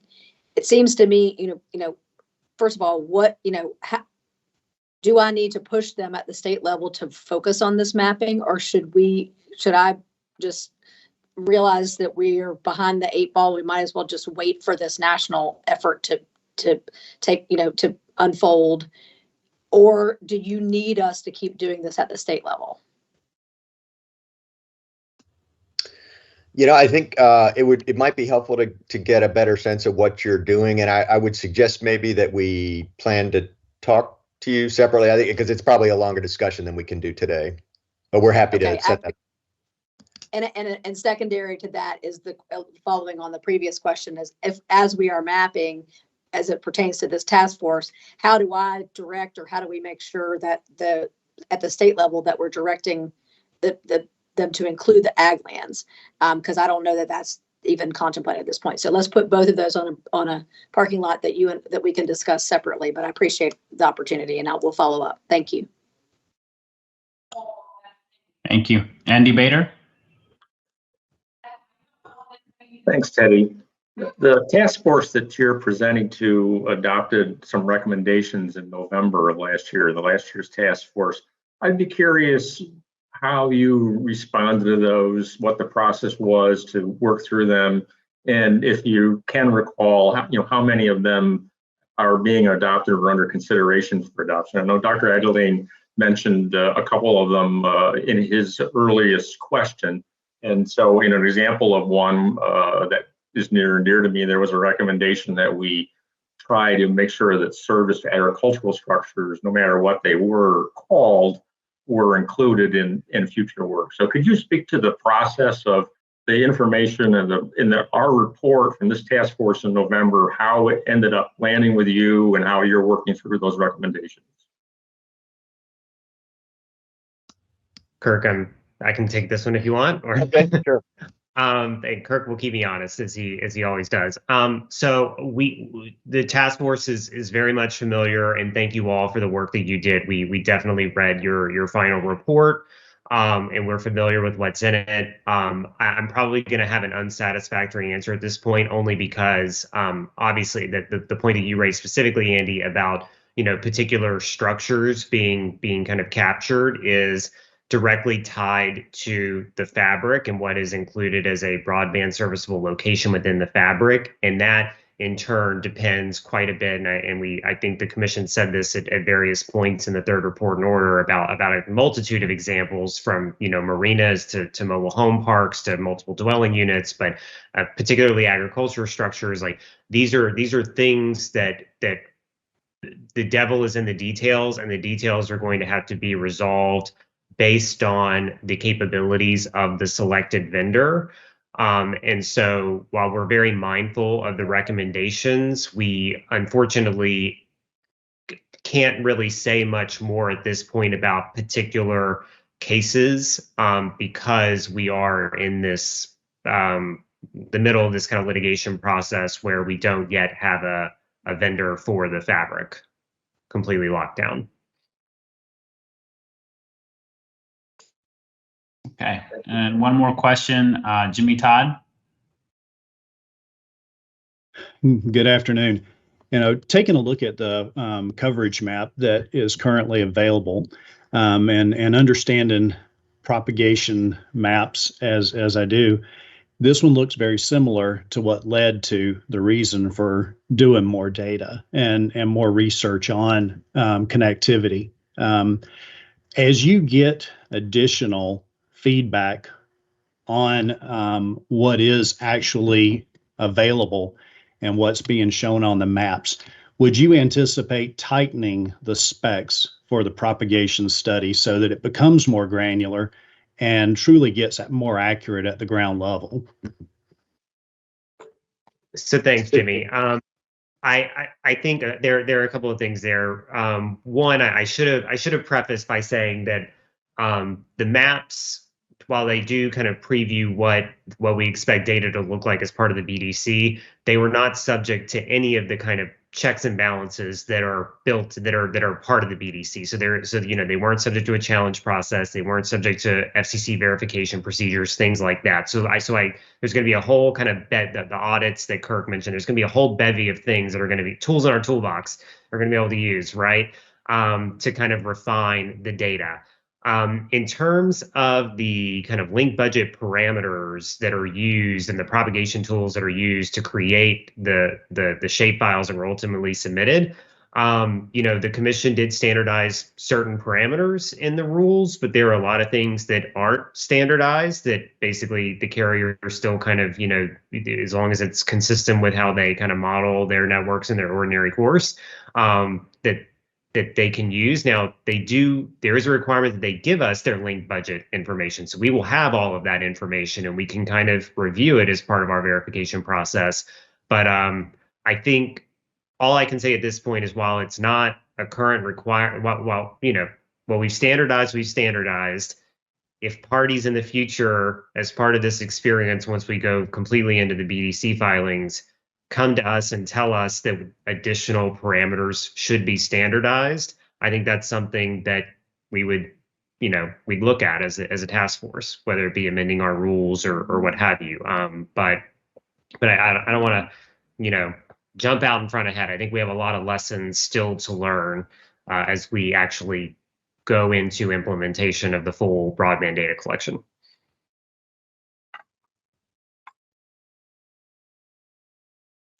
Okay, we have there's one more question came in, Dr. Bajwa. Well, thank you both for a very informative update. I served on the mapping over. Dr. Bajwa, can you put the microphone down? Or Sorry, I forgot that was up. Thank you very much for an informative update. I served on the mapping working group last year, and I think of my class, some of the questions I had, but one question I have that isn't addressed is, during our 2 years, we found that our tribal lands and tribal communities have some way more additional challenges than the rest of the rural communities. And also given the fact that, some of the stimulus money was particularly given to tribal communities for broadband connection and equity and inclusiveness seem to be a theme for this government. And I am wondering in this in BDC task force, whether you are doing anything additional to address those challenges our tribal communities are facing and to collect data and to map connectivity in those lands.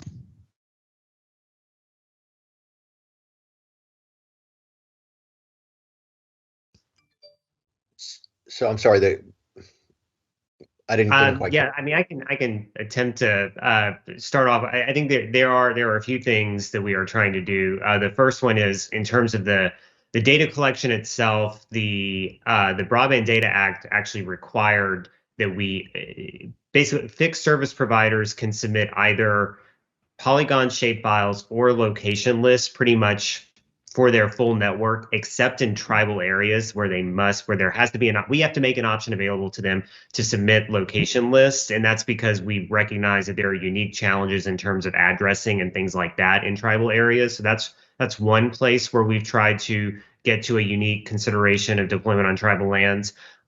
We also are trying to, there are specific requirements for technical assistance in each of the 12 BIA regions to reach out to tribal entities so that they can submit any availability data that they have about network availability, as well as, other participate in the challenge process. There are other efforts in terms of actual, subsidies and efforts to improve connectivity on tribal lands that are kind of beyond the scope of this task force. Like, for example, there was a rural tribal priority window for 2.5 gigahertz spectrum that the commission opened. I think it was last year, but the years are starting to run together now.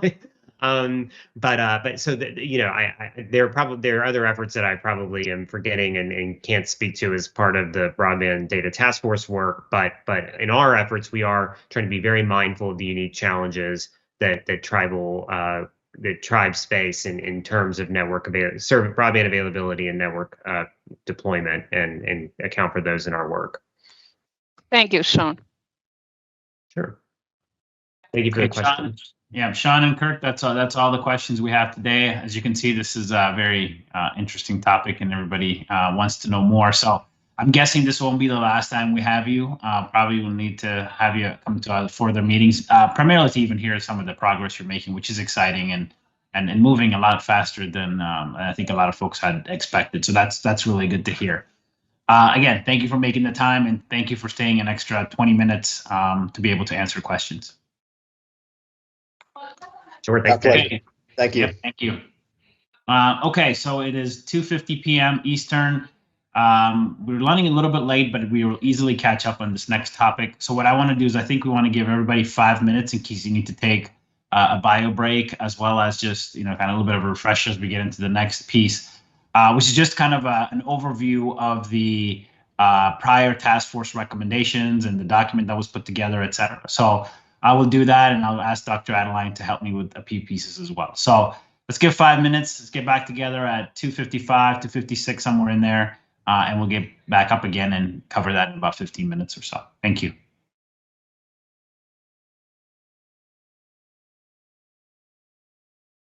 Okay, welcome back, everyone, from the quick break. Just a few more topics left before we conclude this meeting. The biggest one here is the review of the prior task force recommendations. So what you have shared here on the screen was the report that was submitted to the FCC and the USDA from the previous task force. I'm not planning to cover the whole document in detail, but just to cover sort of how it was put together, what are some of the recommendations, in which a lot of them will be carried forward by this task force, and they also just kind of the format and the experiences we went through as we put together that document. I might also ask Dr. Adeline to chime in a little bit from a working group chair perspective, and give us a little bit of an insight. He already done that at the opening remarks, but give a little bit of an insight for those who will be working chairs and what's worked, what hasn't worked, and things to keep in mind as you put together the various things. So here's the report. It's about 100 pages or so, very easy to read, and that was done on purpose. The main part here is in the table of contents. You can see how the document is structured. There's an executive summary, and during this meeting, we will cover actually the components of the executive summary, as it has most of the major recommendations and insights that were put together. But then the other parts of the document, really part 2, 3, 4, and 5, are the actual documents that were put together by the working groups. So we still kept the working group deliverables intact. Obviously, there were some modifications as things got put together, make sure there was harmony in the document. There were things that were maybe put into appendix because they were made more sense to put them in appendix. But overall, the content that was delivered by the working group was kept intact into the overall the document that was put together. So the data mapping working group, that was the first section. The second one was the accelerating broadband deployment on unserved agricultural lands. Part 4, examine current and future connectivity demand for precision agriculture. And then the last but not least, working group encouraging adoption of precision agriculture and availability of high quality jobs on connected farms.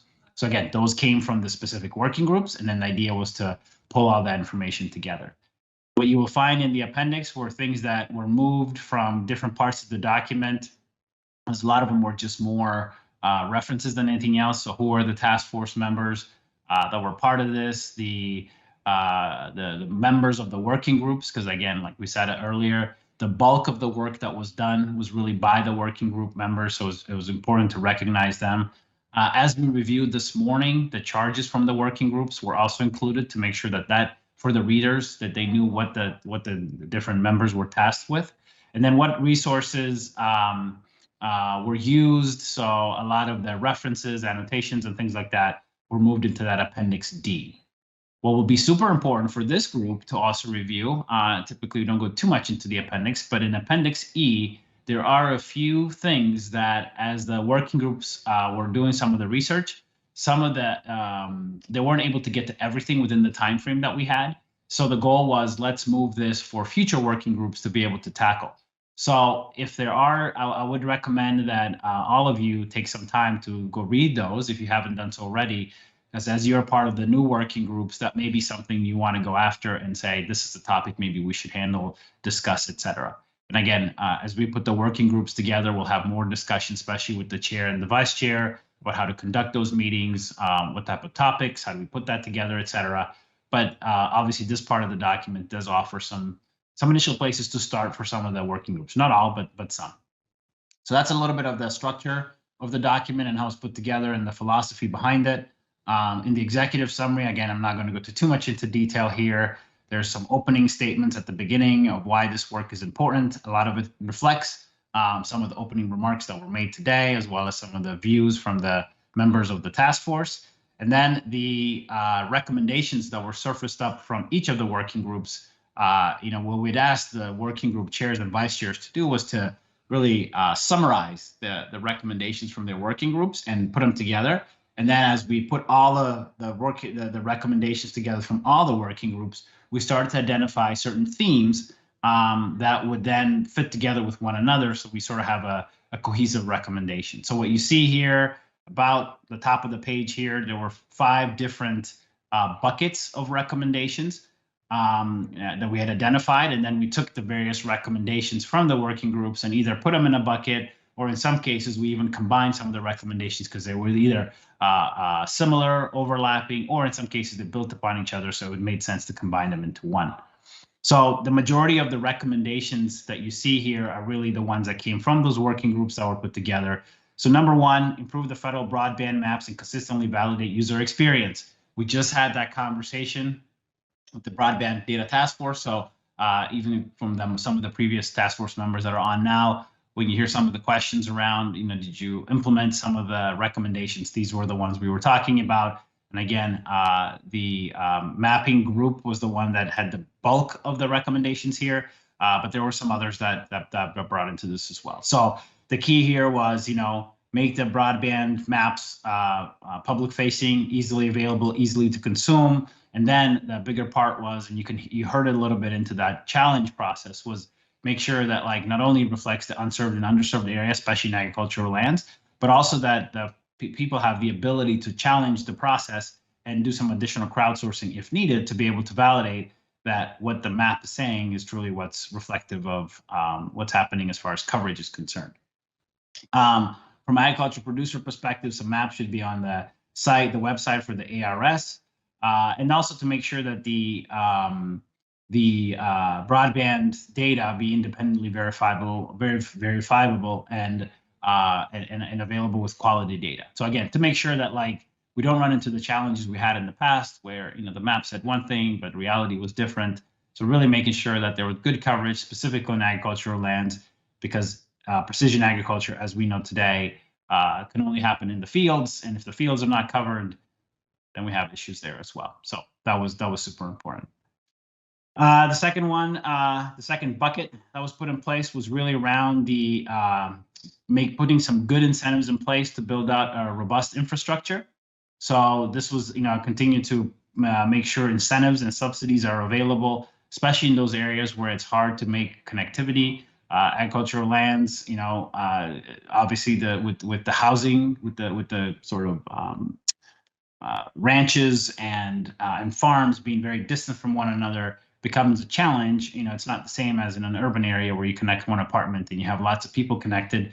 It's more challenging. And on top of that, you have terrain issues with valleys and lakes and rocky areas, et cetera. So connecting in those areas becomes more difficult. So additional incentive and subsidies are certainly required in those types of things. So both the FCC and USDA have had some terrific programs in the past. But again, as far as who qualifies, why do they qualify, to make sure that that's taken into account. And even things like 5G, which are I think will be critical for precision agriculture going forward. It's more challenging to put up infrastructure around that. So again, let's make sure that we have the right incentives in place so that those in the rural communities, again, don't get left behind because it's difficult to implement this type of technology. Third area, this one was an area where we had quite a bit of discussion, and again, is to enhance the high-speed standards to meet the technology needs of agriculture. That's not just the technology needs of today, but also the technology needs of the future, especially as some of the equipment becomes more advanced from a technology standpoint, as we have more sensors into the ground, which we do want to put more sensors so we capture more information. As we do use things like remote sensing, whether it's from drones or from satellites, from airplanes, we need to have good, robust bandwidth capacity to be able to handle that, right? And so 25 megabits download, 3 megabits per second upload, that's what the standard is today. So again, the recommendation was that is kind of bare minimum for today. It probably needs to be increased in the future, at least at 100 megabits per second download and 20 megabits per second upload, which is what the federal funding is recommending. But one of the things we clearly called out here is we had quite a bit of discussion around symmetrical needed and whatnot, but the overall goal was, well, at a minimum, let's raise it all, both the download and upload, and as much as we can get the upload to match the download, we should try, the policies that are in place, the funding that's available should be driving that as well. Because we do know upload speeds are important. They may not be used as much throughout the day, for example, but when they are used, especially when you're loading big maps, whether they're yield files or other data of that nature, the upload speed does matter. And sometimes when there's a break or it's too slow, that doesn't occur, and then that could prevent things for farmers and ranchers to be able to leverage that information to its full extent. Also, to facilitate the use of all spectrums, so whether that's low, mid, or high. Again, precision agriculture uses all of those, right? So it's not, we talked about those, just mentioned the yield maps and things that are more data intensive, for example, but there are things like sensors that don't require just low bandwidth, low spectrums, and so those are valuable as well. And actually, that's a great way to be able to do things like intelligent edge, capture that on the field, and then be able to use more capacity to be able to upload that onto the cloud and do additional processing and things of that nature. The fourth bucket was really around collaboration between the federal agencies. We do believe that all agencies have some good programs in place, and there's a willingness to be able to improve the current sort of lack of broadband in a lot of the rural communities. However, the collaboration is not as seamless as it could be, right? So the recommendation here was, as you have the various federal agencies, the USDA and ASS, the Farm Service Agency, RMA, the NRCS, as well as there's a number of state agencies as well that do try to tackle these issues. If there's a better way for these agencies to be able to, for example, have a common set of targets and standards, as well as have seamless transfer of information, permitted that information can be shared among those agencies, that there is a seamless way for that to happen today. And today there's some things that prevent that from happening. So removing some of those regulatory impediments from that cause that would be a great place to take a look at it. And I do know there are some things that, again, this was one of those good areas. I think that we had several discussions in the task force, and what happened afterwards was that there was already some interagency play that had already started between the USDA, the FCC, and the NTIA. So again, as we have these discussions and some of the needs are surface up and it's being recognized, I do applaud the members of the various agencies trying to take these recommendations into action and actually making them happen even before we publish the document. So that was great to see. And then the other area was around digital access. Again, as agriculture becomes more sophisticated and more tech savvy, we need to have individuals that are able now that are transitioning from sort of just the manual, repetitive tasks on a day-to-day basis to moving towards more tech-enabled things like operating a piece of equipment that requires prescriptions or requires the input from a data standpoint. And we need to have folks that could do that, or whether this equipment breaks down, who's going to come over and make sure that they can fix this equipment, whether they do it remotely from a command center or whether they do it in person there. Again, we need to have the labor that's able to fulfill those tasks. So there's a recommendation here in kind of promoting funding for STEM and digital vocational programs, K through 12, community college, and those jobs that that are coming to those rural communities, but also could actually spur more movement into those rural communities as long as and more investment, as long as the talent is there. So an important consideration there that was put forth by the task force. And then there was a sixth bucket, or a kind of last one, where there's a couple of things. And again, this is another one we may want to, and it was mentioned a little bit earlier, we could go a little bit deeper. And it was one around cybersecurity, and we mentioned that earlier, where where does cybersecurity fall? Who's going to, again, this is one where we touched upon it, but there's probably more discussions to be had. In some cases, it feels like it's like opening a can of worms, but it is something that does need to get addressed in some good thought process and some good coordination, not just among the USDA and FCC, but also even potentially getting the Department of Homeland Security involved would be critical here. And then the last one, again, this was an area that really was a little bit up in the air, and there's many more things to discuss, but it was one that was highlighted, interoperability. So different systems, different manufacturers have different standards today when they're developing software, when they're developing hardware. How can we make that a little bit more seamless? Because again, those who are going to use it at the end of the day, whether they're the farmers or their advisors, are not software engineers, and so stitching together software and trying to make it work is probably not. It would feel like a waste of time, and then all of a sudden you abandon all this great advancements that you have in place because it doesn't work with one another. So again, some thoughts there were put together by the task force as something to look into. So as you can see, this is quite a bit was covered in this discussion, and this document is lengthy, but I again take the time to read it. And then the question really for us as this task force is, how can we take this as our launching pad and really go into the next section to sort of push it further and give better insights, better recommendations to the federal agencies. It doesn't have to be limited to the FCC or the USDA, as each of you dive deeper with your working groups into the various topics. So again, hopefully this gives you a good idea of how this was put together, and then how it got started, and then how it got summarized together for consumption. And again, it's good to be able to put this together. But I look forward to developing an even stronger set of recommendation and a stronger document as we go through this year and then the following year. So with that, I just wanted to turn it over to Dr. Adeline for just a minute or two. If you could just give us some sense as a working group chair, some things to keep in mind as you put together, so like a lot of the meaty discussions happen in the working groups. And then obviously, you had the request coming from my end asking for, can you give us a summarized recommendations, which probably sometimes felt like a burden. And then you had to sort of get everybody's idea together and mesh it. So maybe you want to talk through that a little bit for a few minutes. I'm happy to put the document up if you need it, but if not, I'll turn it over to you here for a few comments. Thanks, Teddy. And I don't need a document. The couple, I just jotted down a couple of things, and certainly when I talked earlier in the introduction, it is important to look at the charge of the working group or the charges and have a discussion and a debate on what people think those mean.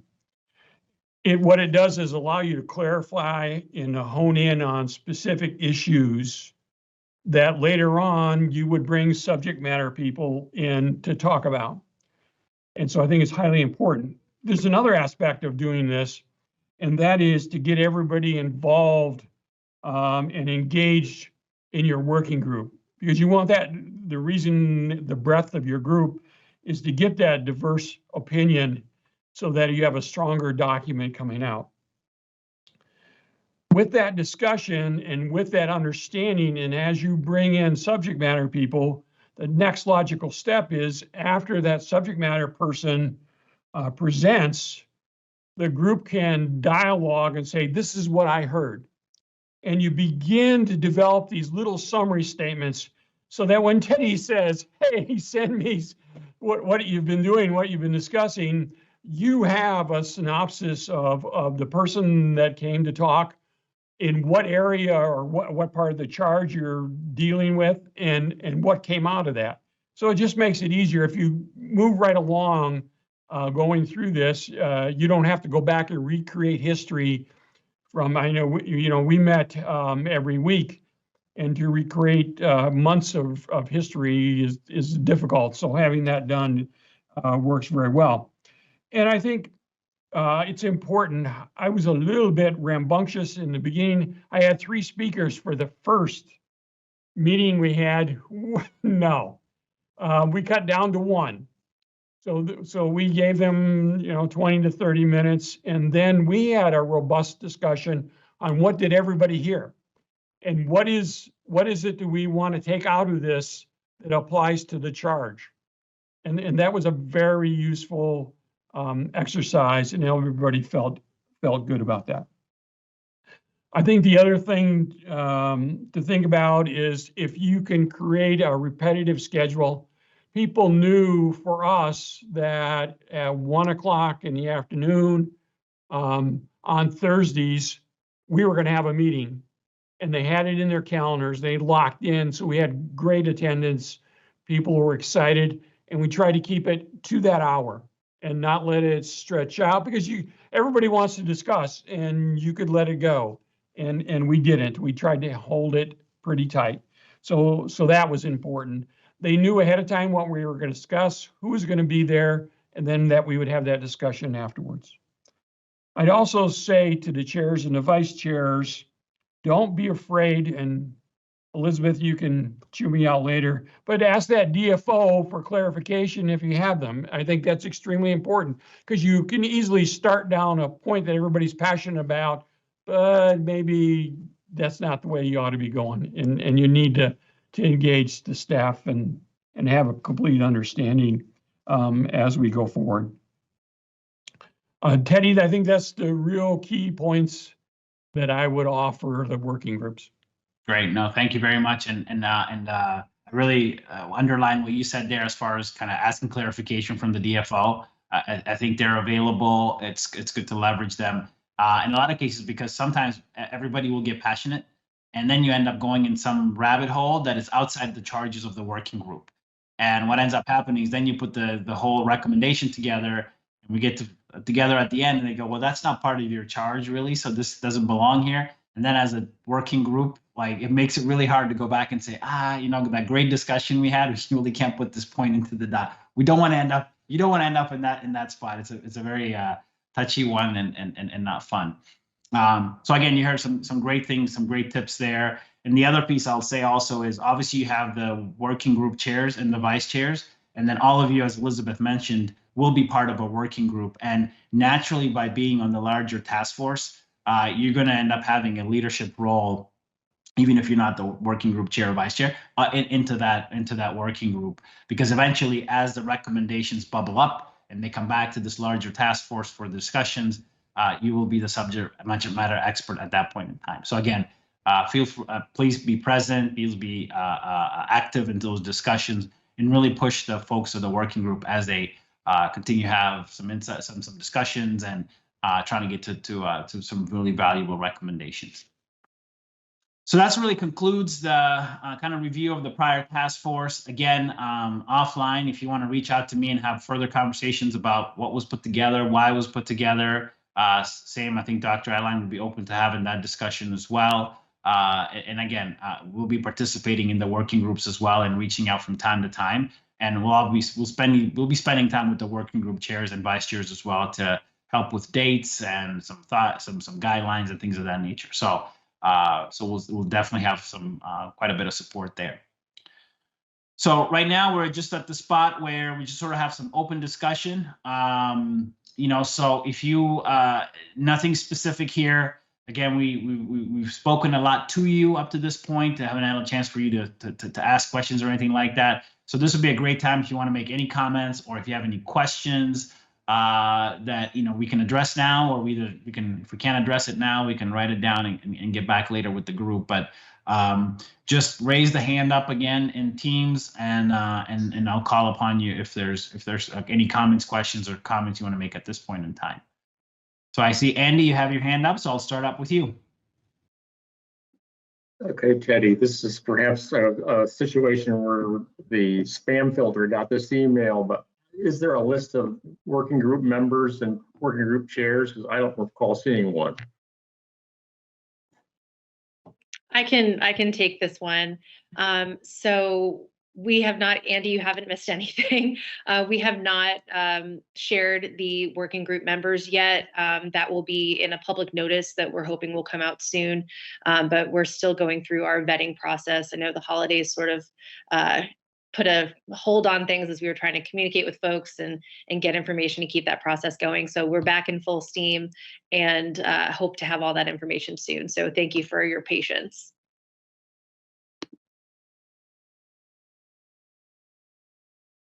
Okay. Other questions, comments? I know it's a long day. And I promise the first meeting, especially on the virtual side, this will be the longest meeting. And typically in the future, we'll try to put more breaks in. We'll try to have more shorter meetings as well, if possible, because I know that virtual is really difficult. But okay, Elizabeth, I'm not seeing any other hands go up. So maybe we can move into, so what are some of the next steps and the tentative schedule that we can expect? Yes. So as I mentioned, once we have the working group members fully vetted and ready for announcement, that will be coming out in a public notice.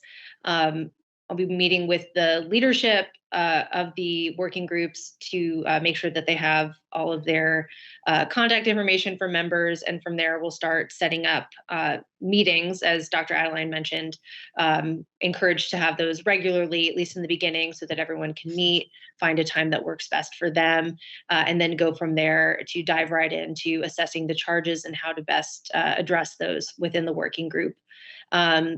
The longer next steps, or at least the product, will be that 30 days prior to the last meeting of the month, or I'm sorry, of the year, we'll have each group submit a report, and whether that is of an interim nature, something more just in writing of what the group has put together, either a component of the full breadth of recommendations that will come later, something in particular that wants to be focused on and brought up to the full task force.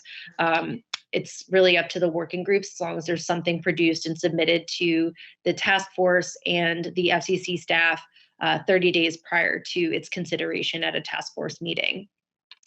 In terms of those meetings, we tend to meet quarterly for these fuller days. I know, as Teddy mentioned, this is probably the longest day for the meetings that we'll have for the year, but we'll look to do those quarterly. So probably mid-March, mid-July, and then something toward the end of November, early December, and that will be the voting date for consideration of the reports.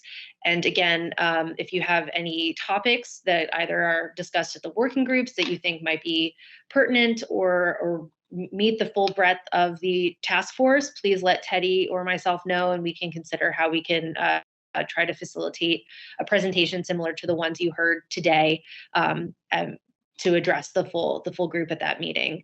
And then lastly, I know in last term, we started doing more regular check-in meetings with the full task force. I think we're going to consider doing those again, probably later in the year as we get closer to a work product, just to make sure that all of the working groups are on task. And if there are any discussions among working groups, again, because of the quorum concerns, we will have more regular, smaller meetings that will be of the full task force and will be published and given proper notice pursuant to the FACA rules.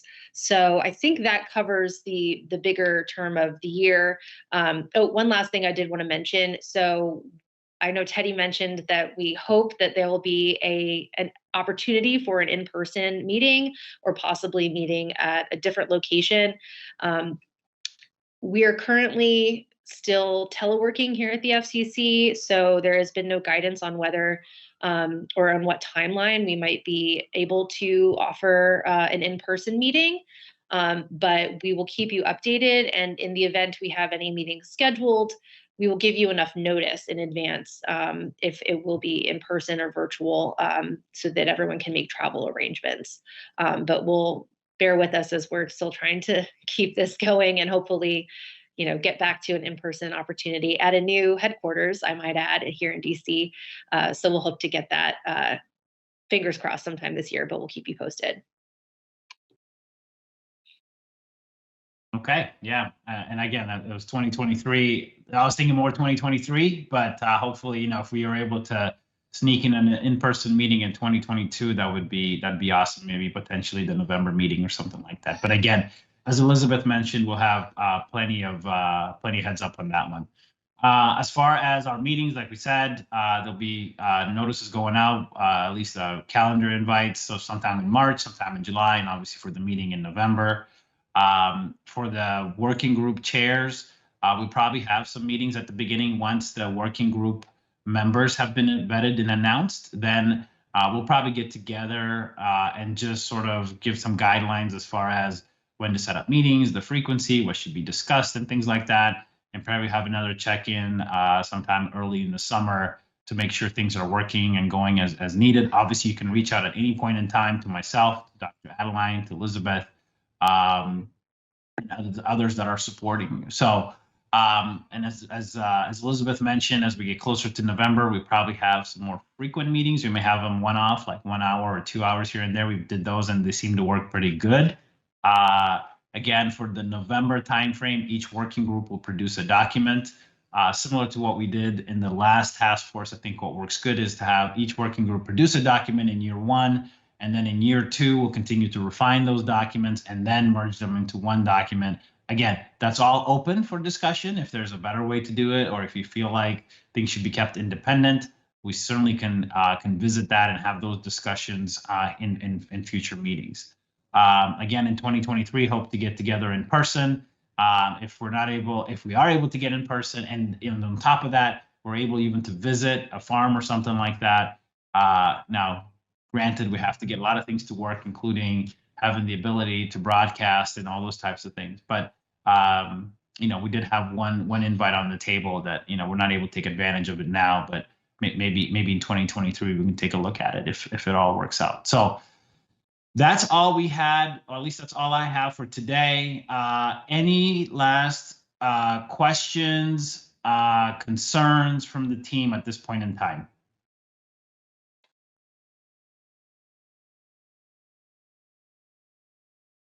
Okay, I'm not seeing any hands go up. Let me check the comments real quick. Heather says everybody's welcome at the farm in the summer if they want to do some field experience. That's thank you for that offer. You might get some folks that might take you up on that. Jimmy, I saw your hand up. Go quickly. Did you have another comment or question?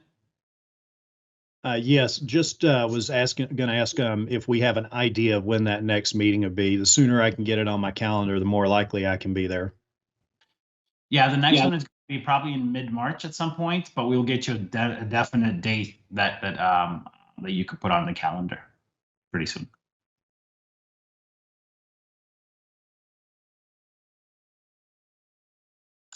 Okay, Elizabeth, any last comments or from your side? No, but I just want to say that I am so thankful for all of you for giving your time and for being here today. I know this was a long day, and again, with the fatigue with the camera, it's a lot to ask, but I'm really looking forward to what this group will put forth in the coming 2 years, and really looking forward to working with all of you. Great. Thank you, Elizabeth, and thank you for all the work that goes into putting this together. I know it's quite a bit of an effort there. Again, as Elizabeth said, thank you for your time. Thank you for serving on this task force. I know this is in addition to what you do every single day. Appreciate all the effort and the time you're putting into this. And again, we will deliver a quality report at the end that will go shape what happens in precision agriculture in the future. So that's exciting and a great opportunity for us as a group. So with that, again, thank you for your time, and hopefully you have a good rest of the day, and we'll talk to you in March. Great. Thank you. Take care. Meeting is adjourned. Thank you. Thank you. Thanks, Teddy.